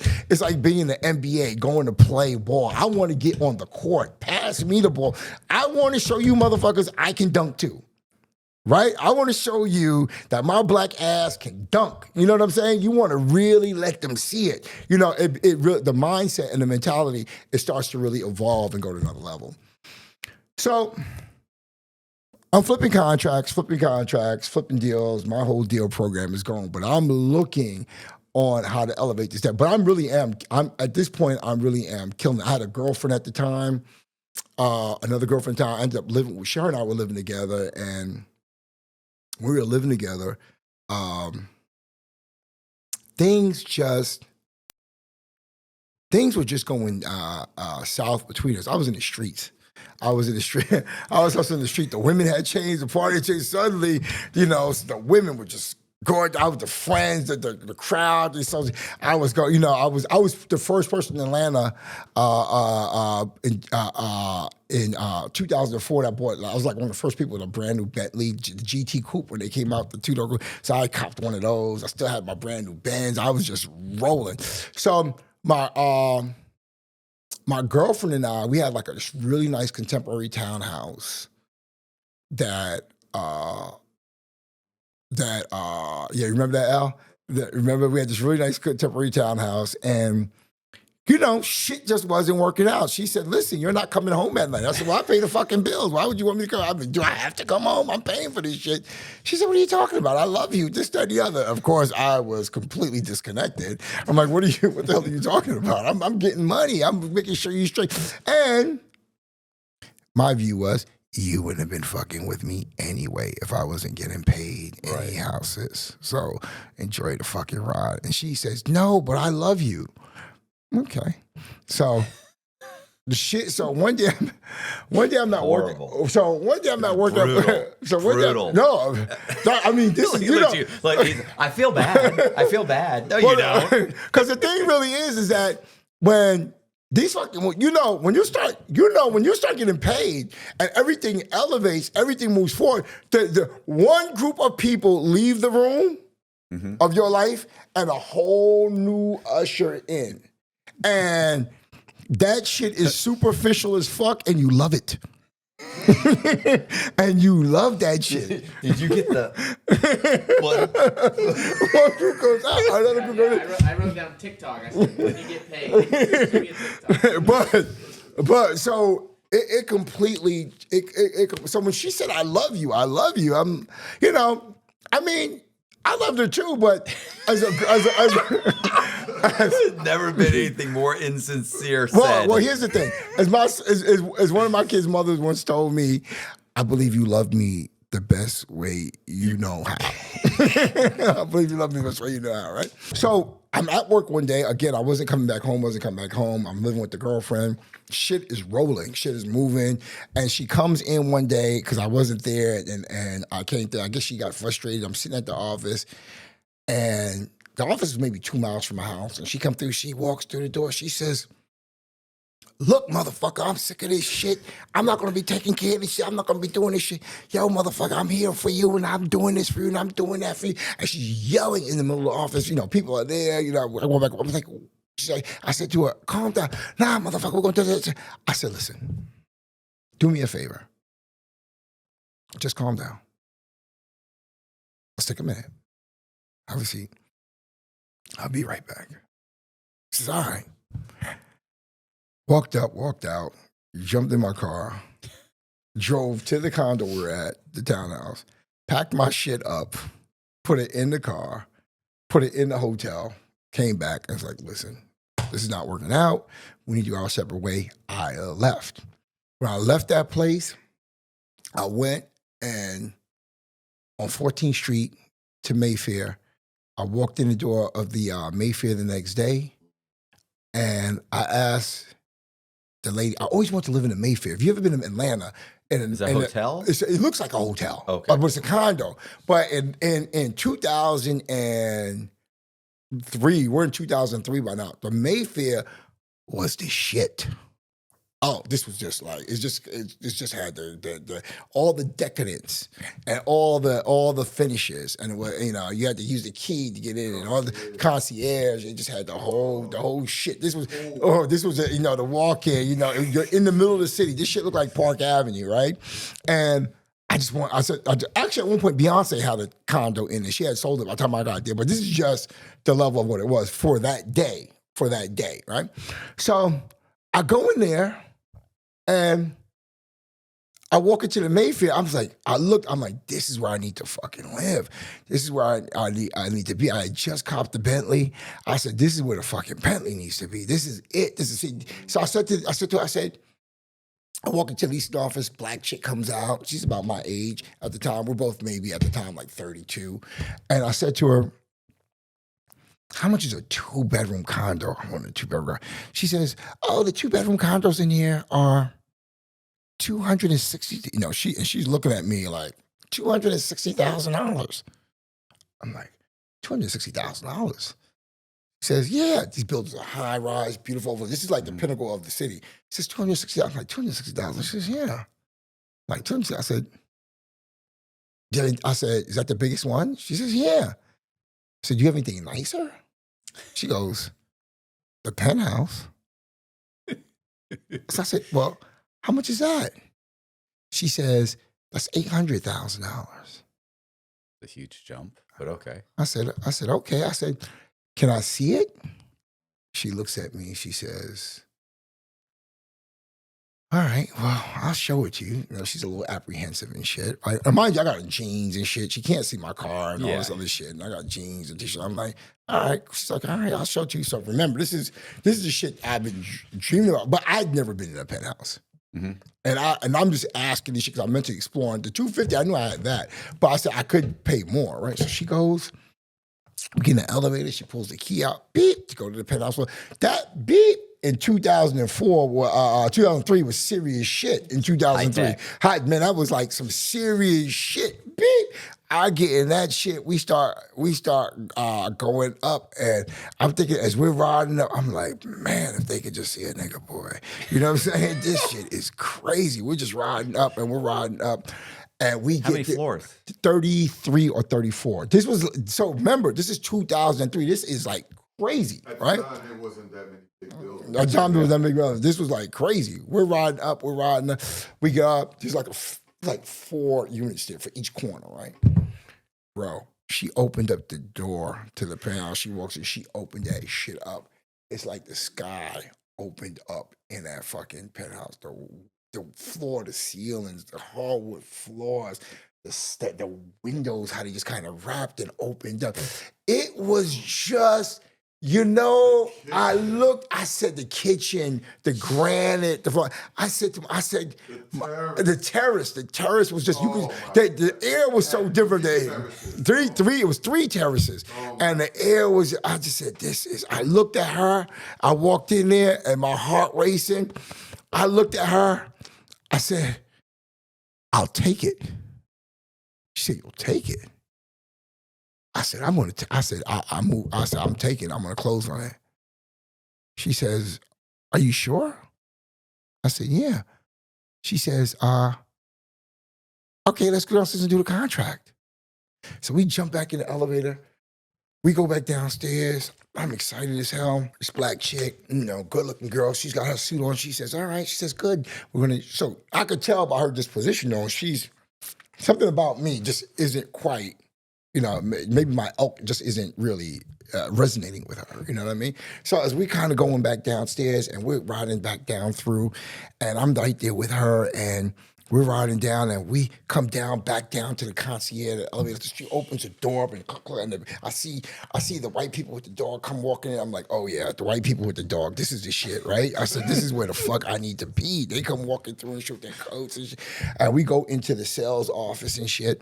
And we go there and we sit in that damn sales office. And I sit in front of her, and she says, all right, I'm gonna do the call form. I'm gonna do the contract for you now. Da, da, da. She says, so this one is $800,000. She says, is that your offer? I say, I'm fine with the $800,000. She says, good. She says, all right, how much earnest money are you gonna leave? I said, $1,000. She's Not like, at this level, you're not. she's like, what? You're gonna leave $1,000? I'm like, yeah, I'm actually gonna leave $1,000. She says, listen, sir, are you gonna be here to waste my time? I'm not letting you leave $1,000 earnest money, and I'm not sitting here wasting my time doing this paperwork. Says, sir, people leave 1% earnest money, which would be about $8,000. But for these properties, they're leaving 2-3%. These properties on demand. This is one of our last penthouses left. I said, ma'am, I'm going to close this deal. I'm going to get this penthouse in 3 weeks. I'm going to leave you $1,000 earnest money. I'm going to close all cash. She says, sir, I'm not doing it. I'm not filling out the paperwork. I said, miss, just submit the offer to the seller. Who's the seller? She says, it's the company that built it. This is one of the last units they have left. I said, good. Even more so. Because, when I heard that this is one of the last units they have left. Holdover. I said, miss, just submit it to the owners and I'll do just see what they say. She said, no, I'm not submitting it to the offer. I said, you're a licensed agent. It's your job to submit the deal. She says, no, I don't care what kind you say. I'm not sitting here running around with this buffoonery and I'm not doing it. I said, okay. Why didn't you just put down, give her 20 grand? Why didn't you just say, I'll give you 20 grand? Because I didn't want to put up 20 grand. The reason I didn't want to put up 20 grand was that if my deal fell apart and my idea didn't work out, I didn't want to lose the 20 grand. Oh, okay. I'm not sorry. I was assuming you had the money. No, I've got the money. I don't want to lose. No. I don't want to lose the money. No. You're not going to lose the money if it's escrow, if it's dependent on financing. Right, but she's not going to let me do it. Well, they're not going to let you do that kind of deal. Yeah. They're saying you put down. They want your earnest. Right. Right. This is not at a whole nother level. They want that earnest money, and their mindset is like yours. At that level, you should be able to lose it. But you got to remember, I was 5 years ago on Boulevard. Right. There's no way. You know what I'm saying? I'm thinking $20 totally differently. So what I did do was I went back. I left. I went back. I got my assistant. Smart ass girl, brilliant lady named Teresa. She went, I said, yo, find that fucking company that developed that. She went downtown, researched the company through the tax records that actually did the development itself and who the owners were of that unit, which was the company. They were in Israel. They did these things all over the country, these concepts all over the country. She reached out to a guy named Udi, if you're watching this. She reached out to a guy named Udi. reached out to Udi in Israel and then and left a message for Udi to call me. I called Udi. I said, Udi, look, told him who I was. I'm Dossey Richards. Look, I can close this deal in 3 weeks. How long have you had that property sitting there? He said, we had it there for like 9 months, some shit like that sitting there. I said, Udi, look, I can close it sitting there. It's not making you any money. I said, I'll give you the $800,000. I could close it in 3 weeks. I've got a program because I had 100% stated program. And it was a jumbo type of deal, but I had it, right? And I already knew it worked. So I said, let me just go ahead and get the financing, make her take the earnest money, so forth and so on. He says, let me call you back. He calls me back. He says, listen, I'll do it the way you want to do it, those terms. He said, but give me $825. I said, no problem, Udi. I'll give you the $825. He raised the price on me. I said, you do me a favor, though. I said, what? I said, when you come to closing and we close, 2 things. Number 1, I do not want that lady that was there under any circumstances to get a commission. And 2, I do not want under any circumstances for her to be at the closing. He said, you close in 3 weeks? I said, closing. Cool. Went back, got a friend of mine, Corrine, who I did business with. She was really successful, beautiful designer. Her and I were doing a bunch of deals together. Told her, listen, I got a deal here. I need you to put the property in your name. I'll come back. I'll refinance. Gave her a few bucks. We went back there with, she went in, did the paperwork, did the 1003s, did all of our processing, gave all the products in. I already had the loan product. I knew what the product was. We sent it to my loan officer. He went and processed the deal. When he processed that deal, 2.5 weeks, we were sitting at a closing with Udi. I think I still walked away from the deal because of the way it was praised, still pulled a little bit of cash out because it was 100% financing, had maybe about another $25,000, like $25,000 to $40,000 I used that towards decorating. Went to that deal, closed the deal in like 2.5 weeks, 2.5 weeks, 2.5 weeks, give or take from there. I am walking through that lobby with my bags, me and Teresa walking through that lobby, and we are walking through the door, brother. The niggas are here, you know what I'm saying? Coming through the door, going through that lobby, going through that door, coming through, and as I walk through the lobby, the sales office, right here, bro.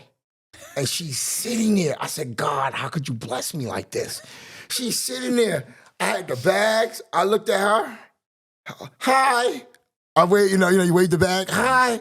How you doing? Just want to say hello to everybody. I'm the new owner of Penthouse 05 or some shit like that. And she just gave me the look of death. I went and I moved into that penthouse. And when I moved into that penthouse, that's when shit got crazy. That's when shit just went to another level. Moved there, Property levels dropped by 20%. Property values. Believe me, and the parties were crazy. It sure did. The parties were nuts. My cousin could tell you, oh my God. All those white people with their little dogs, picking up their little dogs. They were showing up. They would be in the parties. I was shocked that they would be in there. At the office across the street from the penthouse, in another the high rise across the street. So, yeah, so I had moved there. So wait, can I ask you a question? Who was you said me and Teresa. Who was Teresa? My assistant. Oh, okay. But she's the assistant. I thought it was the girlfriend from the old No, the girlfriend from the old apartment was gone. She was done. Oh, no, it was a whole new crowd. Again, I went through like several this thing just kept, and the crazy thing was. But you survived every purge. Is that correct? I'm way smarter. I back up quicker. And it evolved. And we were in that penthouse, and this is when I went into the condo business. So little did I know, going into the penthouse, going into the condo business, within 36 months, I would be in prison. Within 36 months, I would be absolutely broke, in prison, life gone up in flames, and I would find myself sitting across from you in the fucking shower hall. I can see as they're leading them out in handcuffs, the sales assistant is like, Oh, he's sitting across from you in the chat. Well, so So you got to remember, the condo business, I was trying to make money. I was making money like a mother. Yeah. I was making, It just wasn't I enough. was making well over $1 million a year. But I was trying to get in, right? And I knew so I'm reading this, I read all the time, right? So I'm reading this book called, great book, by the way, but I'm going to give your audience a book. Don't hurt yourself. Well, you got to know what to do with this book. But the book is called Barbarian. I've read 2 books. One is called Barbarians at the Gate. I remember this book. I remember you telling me about the book. You have to understand that this part of the story, I've heard several times in prison. Up till all this stuff, I've never really heard it. You know what's so insane is like this is by far is extremely entertaining, and you haven't even gotten to like This isn't even real fraud yet. That's what I'm saying. Most of the times we have a business guy. If we have a business guy, it's bland, it's boring. Yeah. I mean, these are up to this point have all been business stories, but just this alone would be a great podcast. Yeah. So, yes, it's going good. I'm sitting here thinking the whole time. I'm thinking, cha-ching. I'm like, this is gonna be a good one.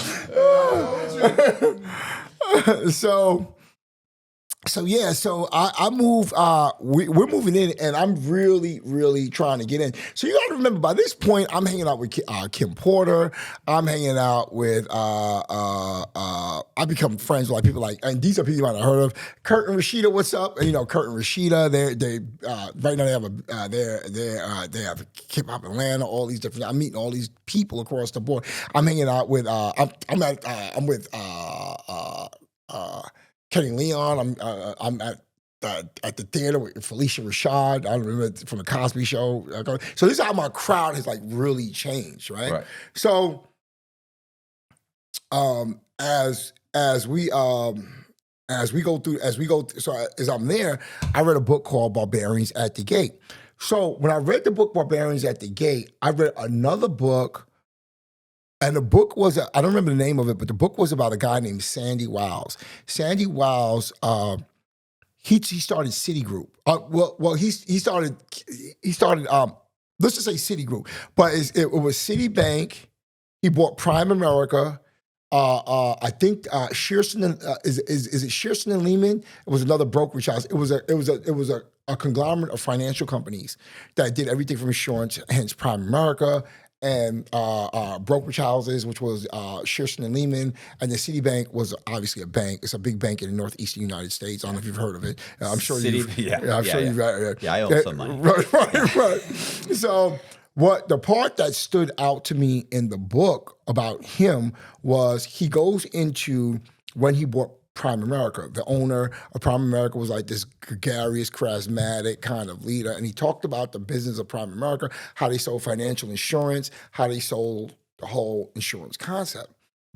The other book I read is Barbarians at the Gate. Barbarians at the Gate is a story about Michael Milken when he left Drexel, Bram, and Lambert. And they focused on funding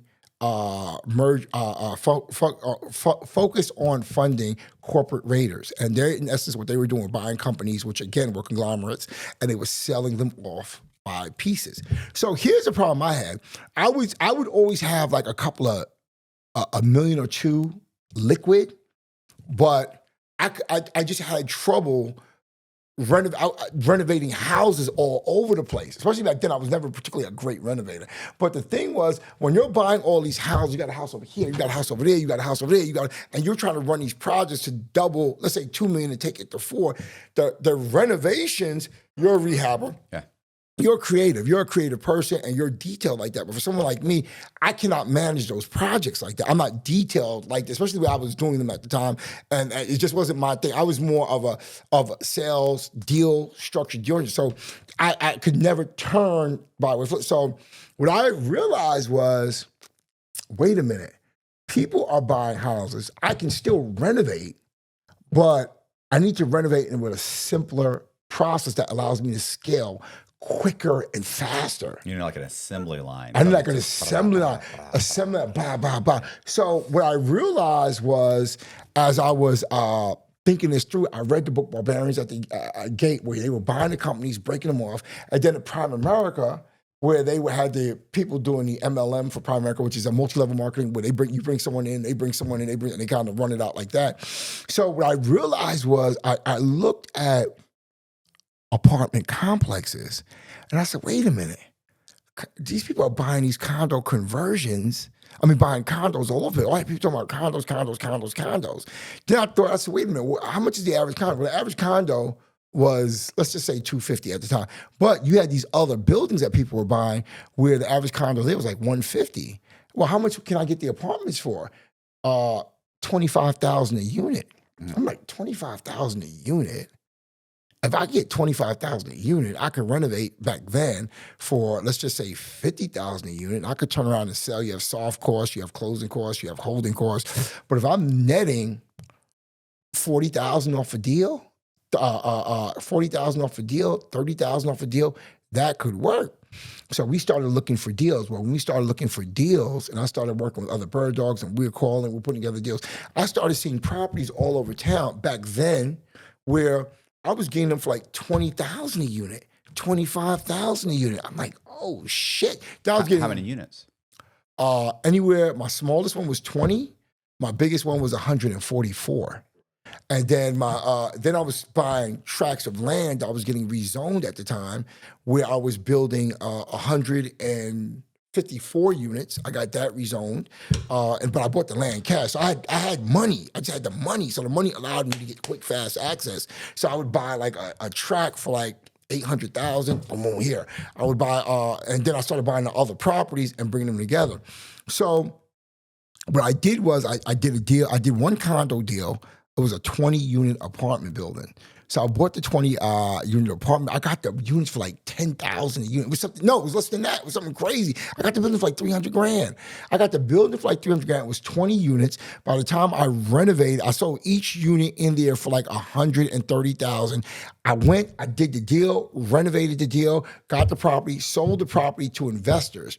So what I did was I created like a multi-level marketing concept, like same way Prime America did. It was called Fire Your Boss. So you'd bring someone in, they bring someone in, and Prime America was giving these people like $40 or like $150 for insurance policy. I said, listen, you help me sell a condo, you get $3,000. You bring someone in, and they sell a condo, they get $3,000, you get $500, and then the third tier down was like, let's say $150, right? People loved it. It instantly took off. So it took off so fast that when I did the 20 units, after I renovated it, the place was in great shape. It cost me like $40,000 a unit to renovate, so give or take, $50,000. I did the renovation, turned around, sold out. I made like $1.3 million in like 90 days profit. I was, oh shit. This was just like, it was just unbelievable. I got the building, did the renovation, I had the hardwood floors, I just upgraded it, brought my appraisers in, and then they just did the appraisal on it, turned around, the network marketing group started selling it. They made all that money from the sale, bringing their friends, their groups. All we did was turn around and lease it out. It was like their little own investment property. And the funding was flowing for easy funding. Some of those people were getting 100% financing. Now, I was assisting some of them with the down payment. It's going to happen.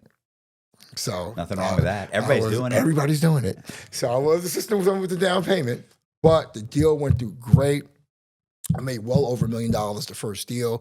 The first building went through. So when the first deal went through, the only thing was going through my mind was, how much of this can I do? That's the only thing I could think of. Like, how much of this can I do?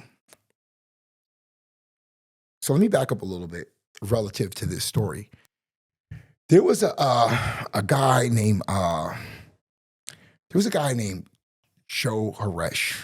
I was going to tell you to tell that story. There was a guy named Joe Haresh. Is this the hard money lender? This is the hard money lender. I remember the hard This is the money hard money lender. Yeah. This is the hard money lender. Tell him what he did. I want to tell him. Tell him what you did. So, there's a couple of things with Judge Haresh. I didn't remember that part, but thank you for reminding me, because I'm going to tell that part in as well. Also, I'm going to tell you the Joe. So hence, pause right where I'm at on that first part of the story. We're going to bring Joe Haresh so you can understand how he played a part in this. When I got into doing deals and I got into flipping contracts, flipping deals, one of my main customers was a guy named Joseph Haresh. Joe was about a year older than me, Jewish guy, super smart, super smart. He just understood how to do deals, and he understood how to negotiate deals, and he had way more he had a stronger knowledge base than I did of the deals. But I was selling the deals because he had the money. Joe had the dough. So I would sell Joe deals. Listen, bro, I love Joe. Joe was just somebody I just really liked. It was just something about his demeanor. He was real calm, real cool, had a great family, and we were hustling deals. I would sell him the deals. I'd do all the legwork, bust my ass. But again, out of Joe, I was making $12,000 on some deals. I was making $10,000. I mean, this was great cash coming in on my. So this is like me when I originally started flipping contracts. Coming through, Joe was one of my best customers. So the thing was that as I'm doing these deals, Joe's somebody I'm doing business, but as I'm expanding in my business, so was Joe. Joe ended up opening banks. Joe ended up creating these equity lines. Joe had a process where he had a group of bird dogs bringing deals in. He had a marketing team that was marketing to bring new investors in. The bird dogs brought the deals in. The marketing group brought the marketing. The marketing people brought the buyers in through seminars and showing and he had the bank loaning him money at a low interest rate, and he was turning around and by using credit lines to loan his buyers the money to buy his at a high interest rate to buy his deals. So he was doing it twice. He was catching the money off the deal because he called himself now hard money lender. He was catching the money that way, and he was also selling the deals, so he was getting a spread on it as well. Also, he just made sure they qualified to refi out the deal because he wanted them to be able to exit off of the deal. You follow me on that? So he wanted to be able to exit. So he did this. So you got to remember, they have revolving credit lines of like $50 million.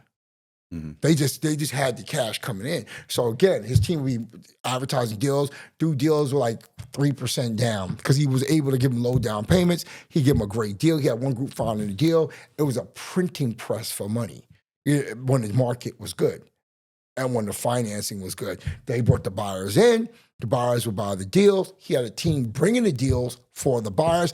And guess what? I'll loan you the money. So he was able to pay himself his own spreads, able to give himself interest premiums because he also loaned them the money to buy his deals, the spread, the premium, and then they refinance into another deal. Refinance to another loan, and then get his money back and start all over again.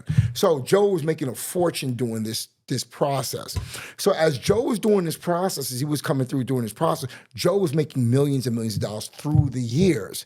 So I kind of stopped finding Joe deals because my process had picked up as well also.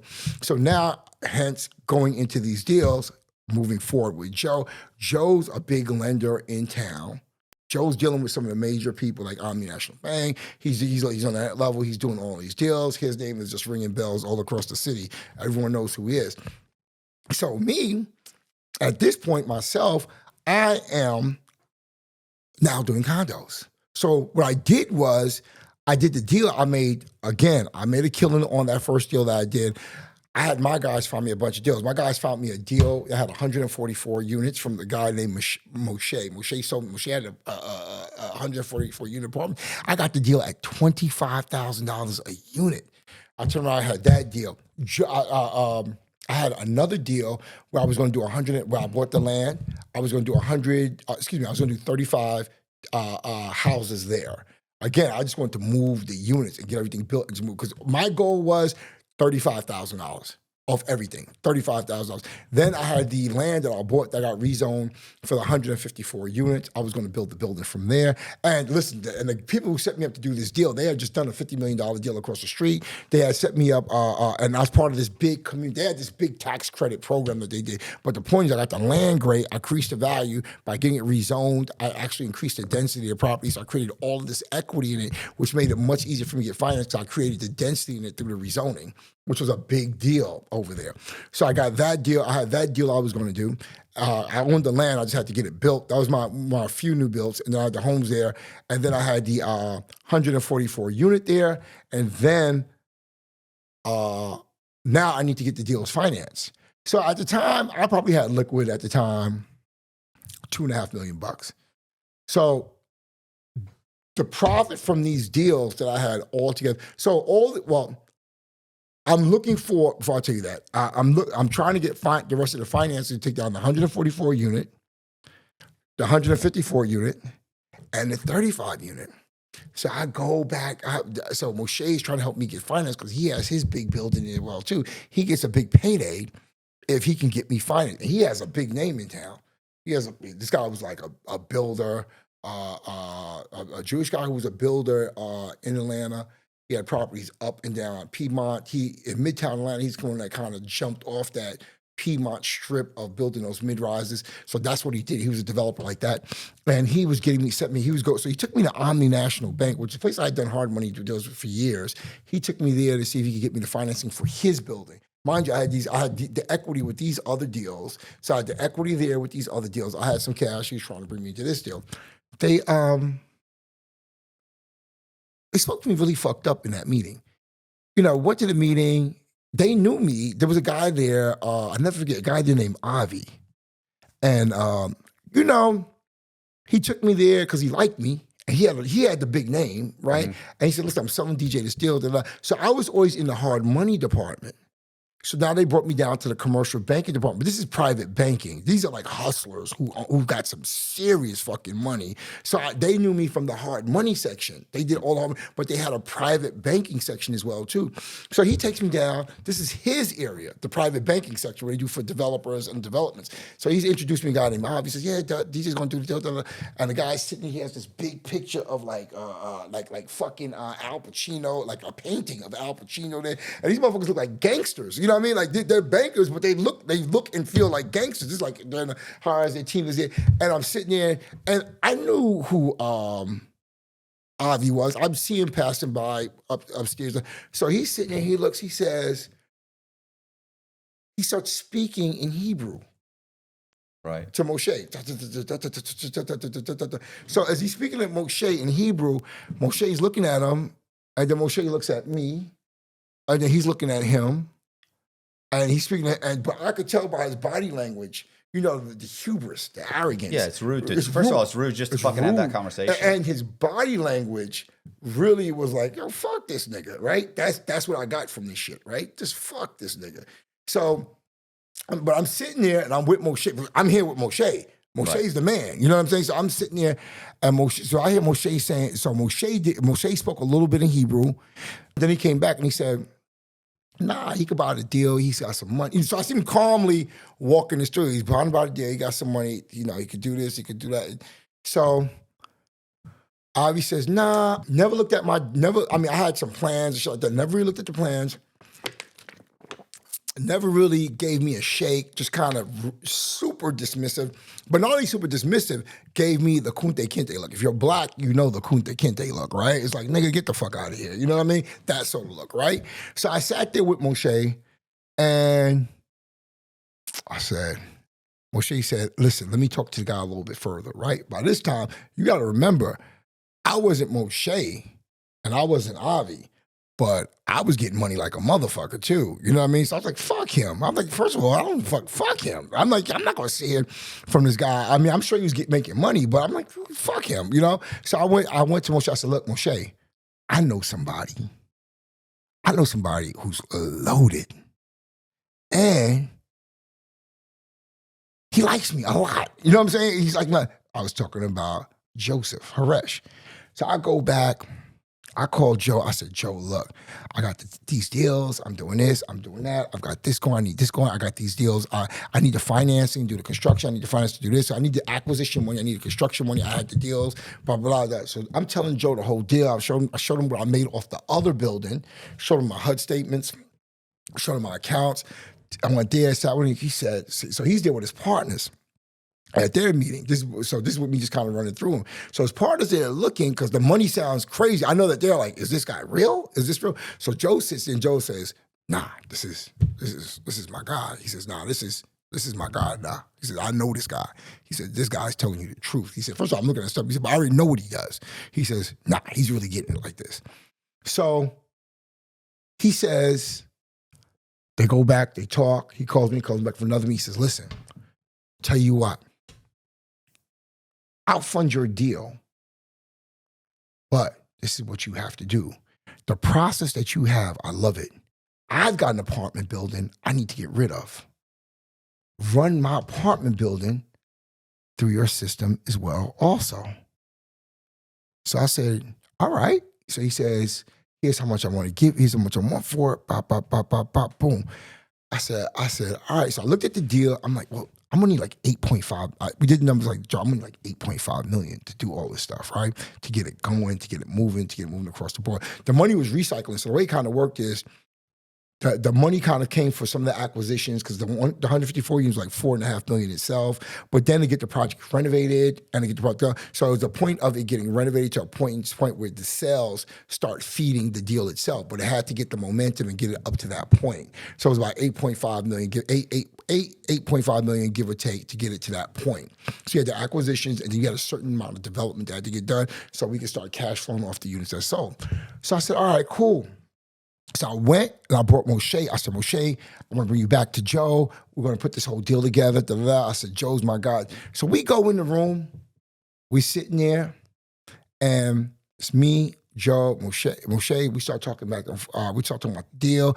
I said, this time now, I'm in the room. I'm in control of the conversation because Joe's my guy. Mm-hmm. And we're going back and forth. We're talking about the deal. I'm explaining the deal. Joe's explaining the deal. We're explaining back and forth. Joe's explaining the deal. So Joe starts going into detail about the deal. So remember, I'm hustling. I'm getting money. I'm making all these deals work. I understand the process. But Moshe and Joe had a more in-depth understanding about real estate finance, about real estate sales, and on the financing side in terms of what the impact of interest rates relative to a loan, relative to, because it was accruing, because I didn't have to pay out at first. It actually would be sales coming in, the sales coming through, but there would be an accrual. But they had that accrual compounding. You see what I'm saying? Mm-hmm. So it becomes a very difficult nut to crack because it's kind of compounding on itself. So Moshe really understood the impact on it. But I was hungry to do the deal. I said, fuck it, I can outsell and outpace it. You know what I'm saying? So when we left that deal, myself and Moshe, Moshe looked at me. Moshe said, yo, man, listen, I really like you. He says, I want to sell you this deal. He said, but I don't like that guy, man. He said, I think that guy's gonna screw you. I said, Joe? Are you kidding me? Joe screw me? I'm like, nah, why would he screw me? Joe Haresh? Joe's like a year older than me, and we're all about the same age. Moshe's about a year older than me. I said, I've worked with Joe through the years. I get the whole story. He says, yeah. He says, but I don't like that deal he gave you. And I just wonder, why would somebody give you that deal the way it was? I said, but I've seen those rough deals before. So I said, I can get through it today. He said, all right, cool. We put together a deal. We do the offer letter of intent. We do the whole deal. So now the deal is cross-collateralizing all my other assets. Remember, I have free and clear assets in that deal as well also.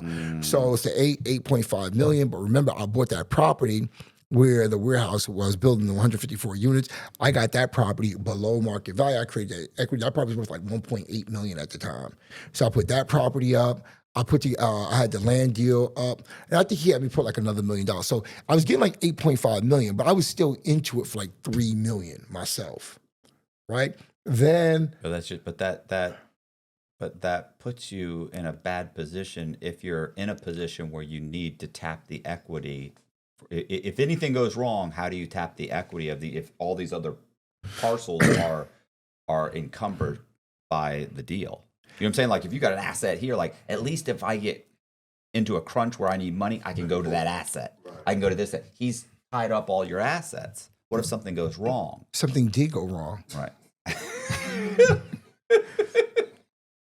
Right. You also said you had a couple million you were in liquid. Right, but remember, is he lending you the money for the renovations, or are you using your money, or are you using your money to do all your other deals? So remember, I still had to run the company. I still put up like another million, give or take, in it. I still use my other assets up in there. So remember, he loaned me 8.5 million. I really went out with my cash on this damn deal. I had a few bucks left, but I really, between the deal, between my team, my staff, getting the deal together, going through zoning, it literally just sucked up my cash. Construction. Well, we didn't even get to the construction part yet. So I was in this deal all the way in, but Joe's my guy. And Joe did the loan. And I looked at my numbers on the deal. I was making profit on the deal. I was making somewhere around $7 million off the deal. Off all those properties together, I was walking away with like $7 million. A lot's got to go right. A lot's got to go right. But I knew the pace I could sell at. I said, I could outsell this motherfucker. Let's just get this shit going. Go in. What year is this? Right now, I am in 2004. Oh, okay. We put the deal together. As we put the deal together across the board, I started getting going. Go after the first project, which was the 154 unit. Yeah, that's right. Blue Sky, right? Went after that one first. Blue Sky went after it first. So we go in. My cousins running the projects down there. Got another developer down there. We're all down there. We go in. We start renovating. So we start renovating. Now you got to remember, this is an apartment building. So these have this is a massive apartment building, 4 acres. So we're taking. So each building has maybe what 10 apartments, 15 apartments, something like that. 8 apartments, 12 apartments per building. But we're taking it across. We're doing full gut renovations, the whole thing across the board. So I'm having trouble getting my, so I go and I put in for the drawer. I can't get a drawer from Joe. It's slow. No, let me back up. No, we did Bradley. We did Bradley first. We did Joseph. Joe said, do my building first. Right. So then Joe says, do my building. So his building was in prime location. I own the building now. But his money is in the building. They already started doing the granite countertops, the base, the this, the that, all this shit across the base floors. The whole thing looks great. We didn't get to the other ones yet. So we're trying to get to the other, we're trying to get through the renovations, So as we're getting through the renovations, we're trying to get through the renovations. We're renovating them, they start selling. So we start getting to sell here, we start getting to sell there. It starts picking up. The MLM team is coming through. So as they're coming through, we start trying to get the money for the drawers. This guy won't give the money for the drawers. He's moving slow on each drawer.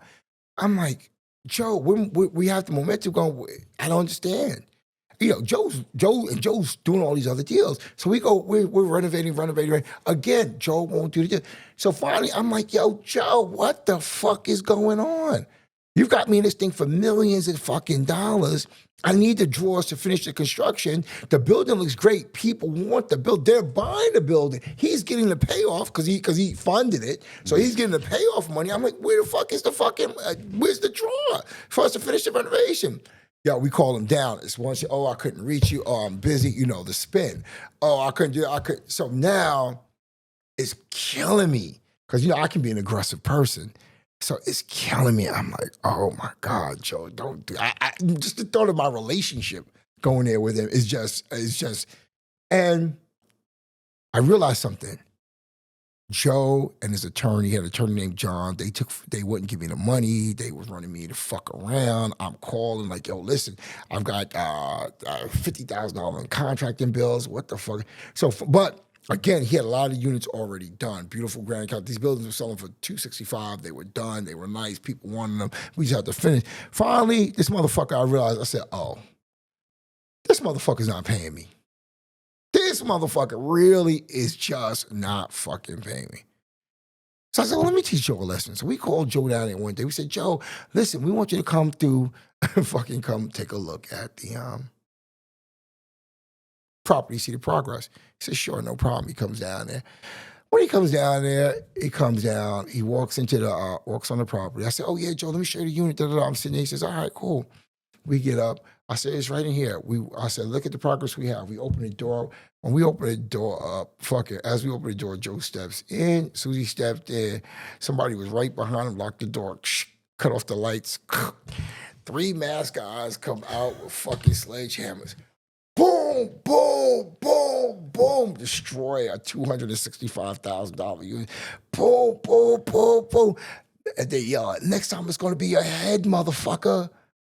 Give us our fucking money, right? So they destroy the units, boom, boom, boom, boom. Give us our fucking money. And he's standing there like literally pissing on himself, right? Don't fuck around. And I'm standing right there next to him. I'm like, Joe, stop trying to rip me off. You're not gonna end up on the wrong note, right? He leaves. We go back. He calls me to his office that Monday. He says, all right, I'm gonna play nice. I'm gonna play fair. He says, I'm gonna start paying you your money. I said, okay. 1 or 2 deals, we keep these deals going. He starts pulling the money out again. He starts, he won't pay. He won't pay the construction. Now, mind you, I've collateralized all of this stuff. Then it dawns on me, Joe can foreclose on me if I don't meet my deadlines for these deals. And then I'm kind of looking at it again. I put up all of these properties, the land for the 35 homes, the rezoning I did for the 154 unit, the cash is cross-collateralized, and Joe is giving me like 30,000 here, 20,000 there, 50. I'm like, what the fuck have I got myself into? I mean, this guy's going to just wipe me out. You know, and I've appealed to him every which way possible. I just feel I'm like, I can't get this shit done. I'm like, he's going to fork. I already know he's ominous. His intentions are shit. You know what I'm saying? I mean, this motherfucker is just. And then went back to Moshe. Moshe said, this guy's going. I remember thinking back in my head, Moshe said this guy was going to fucking screw me. So I came up with an idea. I'll never forget. I was standing on my terrace in my penthouse, and it just dawned on me. Listen, bring your guys back in. What we're going to do is we're just going to run cash outs on the whole property and come back and fix the units. We'll circumvent Joe. I already knew my attorneys. My attorneys were crooked as the day was long, right? And then I had the appraisers, which would mark up anything under the sun. And so what we did was I got the MLM team pumped all the way up. We started doing the meetings. Hey, come on down, buy condos, da, da, da. What we're going to do is we'll sell you the condo. Once we get the cash off the condo, we'll go back and we'll fix the condo. And then once we fix the condo, we'll take off that way. Right. And you've already got several of them rented so you can show them. We had a model. We had model units we had model units on each property. We had the model units from there. If we weren't partying the model units, if you know what I mean. Right. We had the model units there. We had the homes that had the whole thing from there. So what we started doing was selling to people. We're selling people in Florida with the MLM. We're selling people up and down Cali. We're there partying our ass off from San Francisco, fucking signing condo docs up and down. I was at Highway 1 in California, whatever that desert is, stopping off in all these correction offices. They were buying the condos left and right. So we're selling condos up and down California, some in New York, and they're buying them. So what happens is that the attorney's like, look, I'm getting a few extra dollars, and what they're doing is they're not even letting Joe know they sold because Joe has the note on them. They're just giving me the money to go back and fix it. So now by this case, if we're selling 3 condos a week, we're picking up like $300,000 a week to come back and fix, to come back and fix, to come back and fix, to come back and fix. So we're going back and we're fixing them. Now, are they always getting fixed quick enough and on time? No, they weren't. It's just when you've got the cash coming out, you got to get through the construction. I bit off way more than I could chew because of how to deal with structure. I didn't have the space. I didn't have the time. And now I'm doing these damn cash outs. We're getting them fixed, getting people in, but we just are not moving quick enough. So these properties that are going in, they're getting appraised, but they're not done. And they're not moving quick enough to get them done across the board. It's just a slow machine. And I've got issues with the contractor because these are my first projects of that size, right? So you got to remember, these are big apartment complexes. We're trying to blow right through them. So, but again, I'm making, in the process, of course, I'm seeing a shitload of cash, like literally from just gross cash. I was literally like $300,000 a week. It just gets crazy. Literally, we're going to the bank, picking up the money. They didn't even unpack the money. They used to take the money in banks come in big plastic bags. And so you have the smaller bags, which are maybe like 40,000, 30,000, and they are bagged, and they come in a big bag. And they put them in a big bag, and that's when you get down to $250. That's what it was. It's $250. I remember he used to go pick them up. $250, and they would just weigh the bag. They don't even count at that point. They just weigh. So we come there, and they just drop our weight on our back. Boom, we just snatch a bag of money. It'd be like $250,000. So that's how this shit was rolling, right? That shit was coming in at that point, flowing through. So we're rolling, and then, of course, I was buying Ferraris and normal trappings and shit like that. But we were going through the project across the board and failing quickly. So as we're getting the projects done, we're getting them done, we're moving them through, we're trying to bring the other projects online, we're getting these other deals done, we're bringing trying to get this stuff covered. Joe has no fucking clue. He thinks every now and then we tell him, oh, Joe, we closed one. He's like, oh, great. He says, this is really moving slow. Yeah, he's thinking this guy's going to go under. You think this guy's going to go under. He doesn't know I closed 30. Right. I already got 3 million off this shit already. I'm trying to play it back in, but at least I got 3 million out. You see what I'm saying? And you know my mentality back then. I didn't give a fuck about anybody but save my own neck, right? So I'm thinking, we go through, we're moving through. So he doesn't realize. So as he's going through, we're pulling the cash out. But I still have the momentum of the banks because we're closing really fast. We're closing really quick. So I'm still getting there, but I'm not as quick as I should be. But they're getting there, man. They're slowly moving there. I'm trying to refine my closing ability. So as my team, so the way we were is that we were in 2 of my condos at another property on Bradley. We had 2 offices there, and we'd be the team. It was a closing room of closers that was there. And we had closing boards up there. We would mark all of our deals through the closing room. Then we had a team in the back processing everything through the contractors, bookkeepers, so on. And we're going through this process, closing. And we're getting to, I'm like, yo, we could win this thing. We could bring this thing off. And the money's coming in. We're like, because at the end of the day, there's millions of dollars to be had if we could just get there. And we're really moving through. We're trying to get through. And as we're going through the process, we're like 2 years into this now. 2 years into this process, but it's moving. We're starting to get a little bit better. We had like 7 or 8 loan officers closing. And the loans started getting a little delayed. So we process. Yo, how come this fucking deal isn't closed? We're down here trying to close. Well, the lender, H.J. Wilson Mortgages, they went out of business. What? They went out of business. What the fuck are you talking about? And what year is this? We're now up to 2006. Right. And we're doing the loans. We had like 20 lenders. We're doing the loans, doing another loans come through. Again, this thing is like, how come this deal hasn't closed here? We've done 30 deals with these guys. They just went out of business. What? The lender? They just went, another one. They just went out of business. They just went out of business. And I remember sitting here looking at a board with 25, 30 deals on the board. Oracle, you're talking about millions literally in closings. Every motherfucking lender was closed. The only one that was hanging in there, they slowed up significantly, was Countrywide. I knew you were going to say Countrywide too. Countrywide was the only one barely hanging in there. And I remember sitting there looking, they were like, it was a fucking IV drip. Countrywide was like the IV drip, slowly keeping us alive.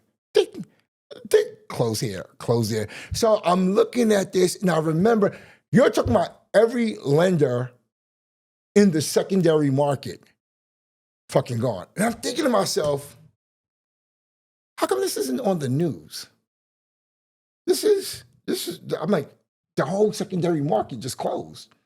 How come this isn't on the news? So we're still trying to hang on with the deals. By this time, I say to Joseph, I'm like, by the time I'm like, Joe, I need to move this property, I need to sell, because the banks are gone.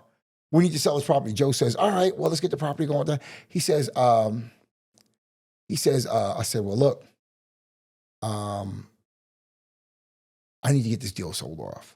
And he says, all right. He says, well, you got all these deals left. I said, well, Joe, those deals really aren't there. He says, what do you mean they're not there? He says, well, they're not there. No, I said, I need to pay you off to get you out this deal. So we went through the deal, went through how many was really there, how much was really there across the board. He found out that everybody was undercutting them because I had to tell them because I had to pay him out. And I said, if I could just get them free and clear, I could kind of move it through.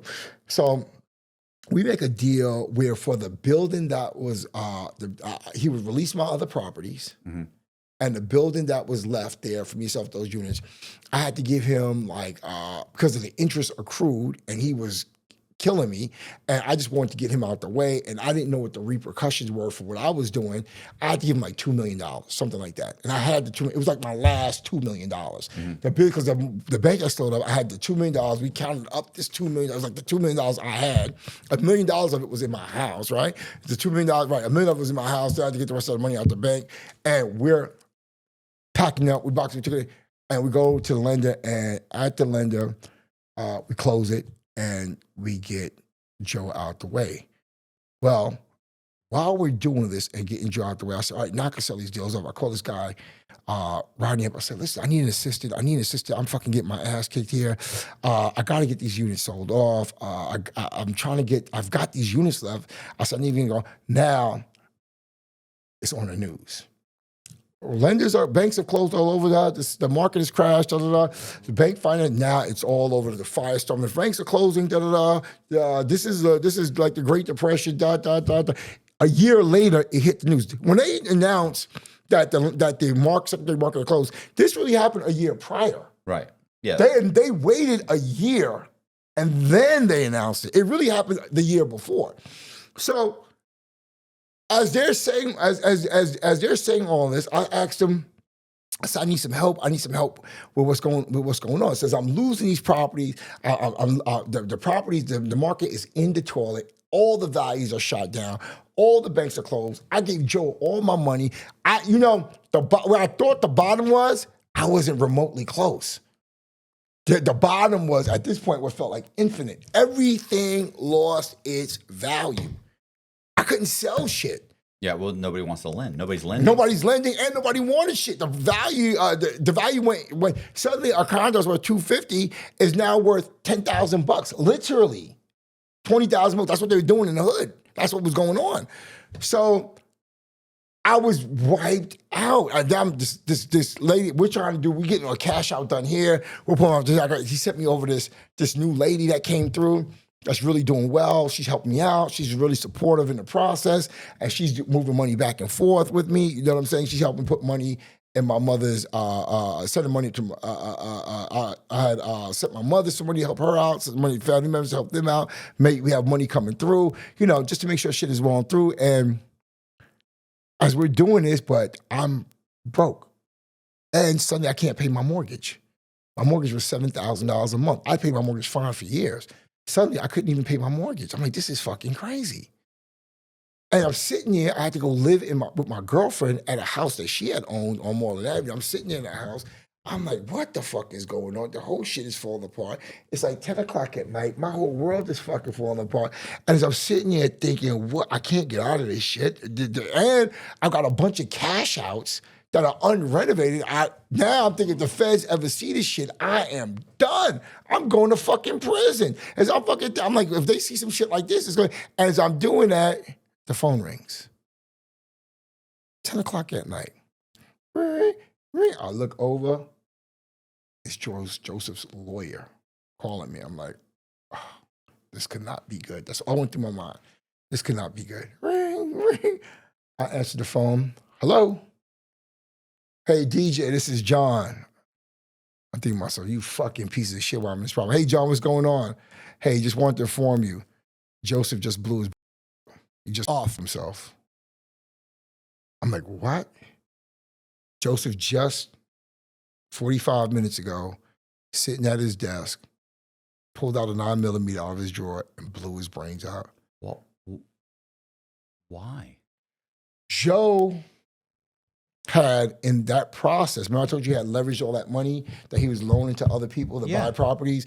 I'm the only one that performed. Everybody else failed. Okay, I wasn't even thinking that. I was thinking you paid him back. No, he lost like $50 million in that whole fucking shit. I'm the only one that fucking paid him back. So he loses like $50 million and shit. He killed him. Not only did he off himself, the only thing that was going through my mind at the time was, this is not going to work out well for you. Whatever's going on here, it was in the air. It was the energy, my nerves. Every instinct I had said, this is not going to work out. So we're still we're still doing the deals, and I'm working with the chick. She's trying to really push for me, help me assistant. And she says, I'm trying to show her the business. I'm trying to show her how to do the cash out so she can do something on her own. She's like, listen, just explain it to me. Show me. I said, let me show you. She says, just show me the basics. I can really help you. So I'm teaching her how to do the cash out. We're going through the whole process, and it's just her and I fighting through. She's like, listen, I got you. We're gonna make this whole thing work. I said, listen, let's just keep pushing this thing through. We're trying to get it done. We closed like 1, but we're still fighting and fighting and fighting. And one night, we're just going through all this shit. Just like 2 months after Joe off himself, I'm laying on my girlfriend's couch. As I'm laying on the couch, there's a window right here with a curtain. And just as I was so depressed, I couldn't even sleep with her. You know what I'm saying? I was just fucked up. You know what I mean? Mentally, emotionally, I was gone. This shit is up in smoke. I got this building. It's going to be a problem. I could feel the problem coming on my ass. The whole thing. And as I'm laying on the couch, If you sleep hot at night, you know how disruptive that can be. Whether you're having trouble falling asleep, you're waking up sweating in the middle of the night, or all of the above, that's where Ghost Bed can help. As the makers of the coolest beds in the world, Ghost Bed is your go-to for cooling mattresses, cooling pillows, and cooling bedding. From their signature Ghost Ice fabric to patented technology that adjusts to your body's temperature, every Ghost Bed mattress is designed with cooling in mind. So whether you want a plusher mattress that cushions your shoulders and hips, or a firm option with exceptional support, your Ghost Bed will keep you cool and comfortable all night long. When you purchase a Ghost Bed mattress, your comfort is guaranteed. You can try out your mattress for 101 nights, risk-free, to make sure it's the right fit for you. Plus, they offer free shipping,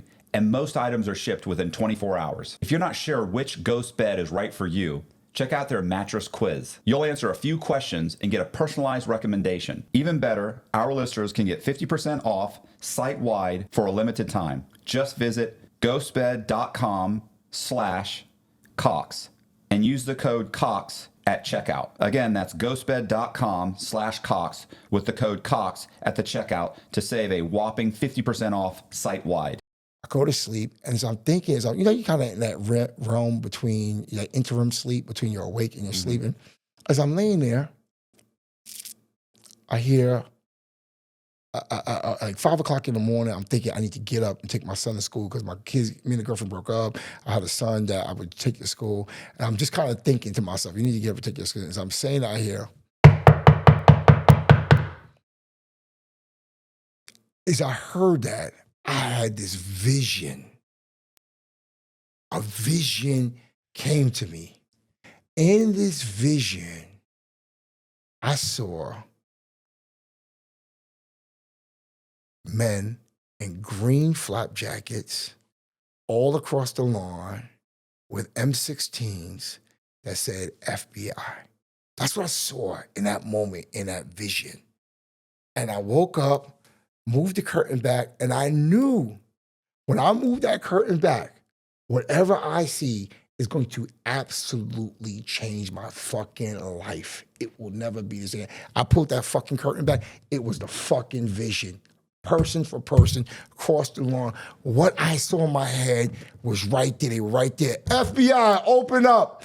Open up. I jumped up, grabbed my shit, ran to the fucking back of the house to go out the back door. I fucking opened the back door. Motherfucker was standing there just like this. I said, oh, shit. The fucking FBI, they come in there, I open the door up, they fucking say, hey, the motherfucker came through the door, grabbed me by my shirt, he looked at me, grabbed me like right here, he grabbed me, he said, listen, I know you're in shock, I know you're in shock what's going on, this is what I need you to do for me, you have seconds to fucking do this. White guy, homeroom glasses, look like a fucking doctor. He fucking home, he says, listen, where you're going is going to be extremely cold. I need you to get some pants on right now, get your shoes on right now, put a sweater on right now. You've got seconds to do this. Where's your clothes at? I said, right over in the back. He rushed me to the back. He said, put them on. I put them on. He's standing with an M16. The motherfuckers backed up. They're like this in the hallway. They're looking on the hallway. They got Candace and her sister pushed it back. They're like, all right, boom. They put my shit on. I put my shit on. They said, come on. We get to the front. He says, all right, put your cuffs on. He says, come on. He said, I'm going to cuff you in the front. He said, you good? I said, I'm good. He put the cuff in the front. Boom, sat me in the car. They put there was not one cop car there. They were just all unmarked cars. We jump in that moment. We take off. We go down to the Russell building. We go in that motherfucker. We go upstairs. It was freezing. It was freezing. He was not lying. We go in that building. We go through the chains. We go downstairs. We go upstairs. We go up to the door.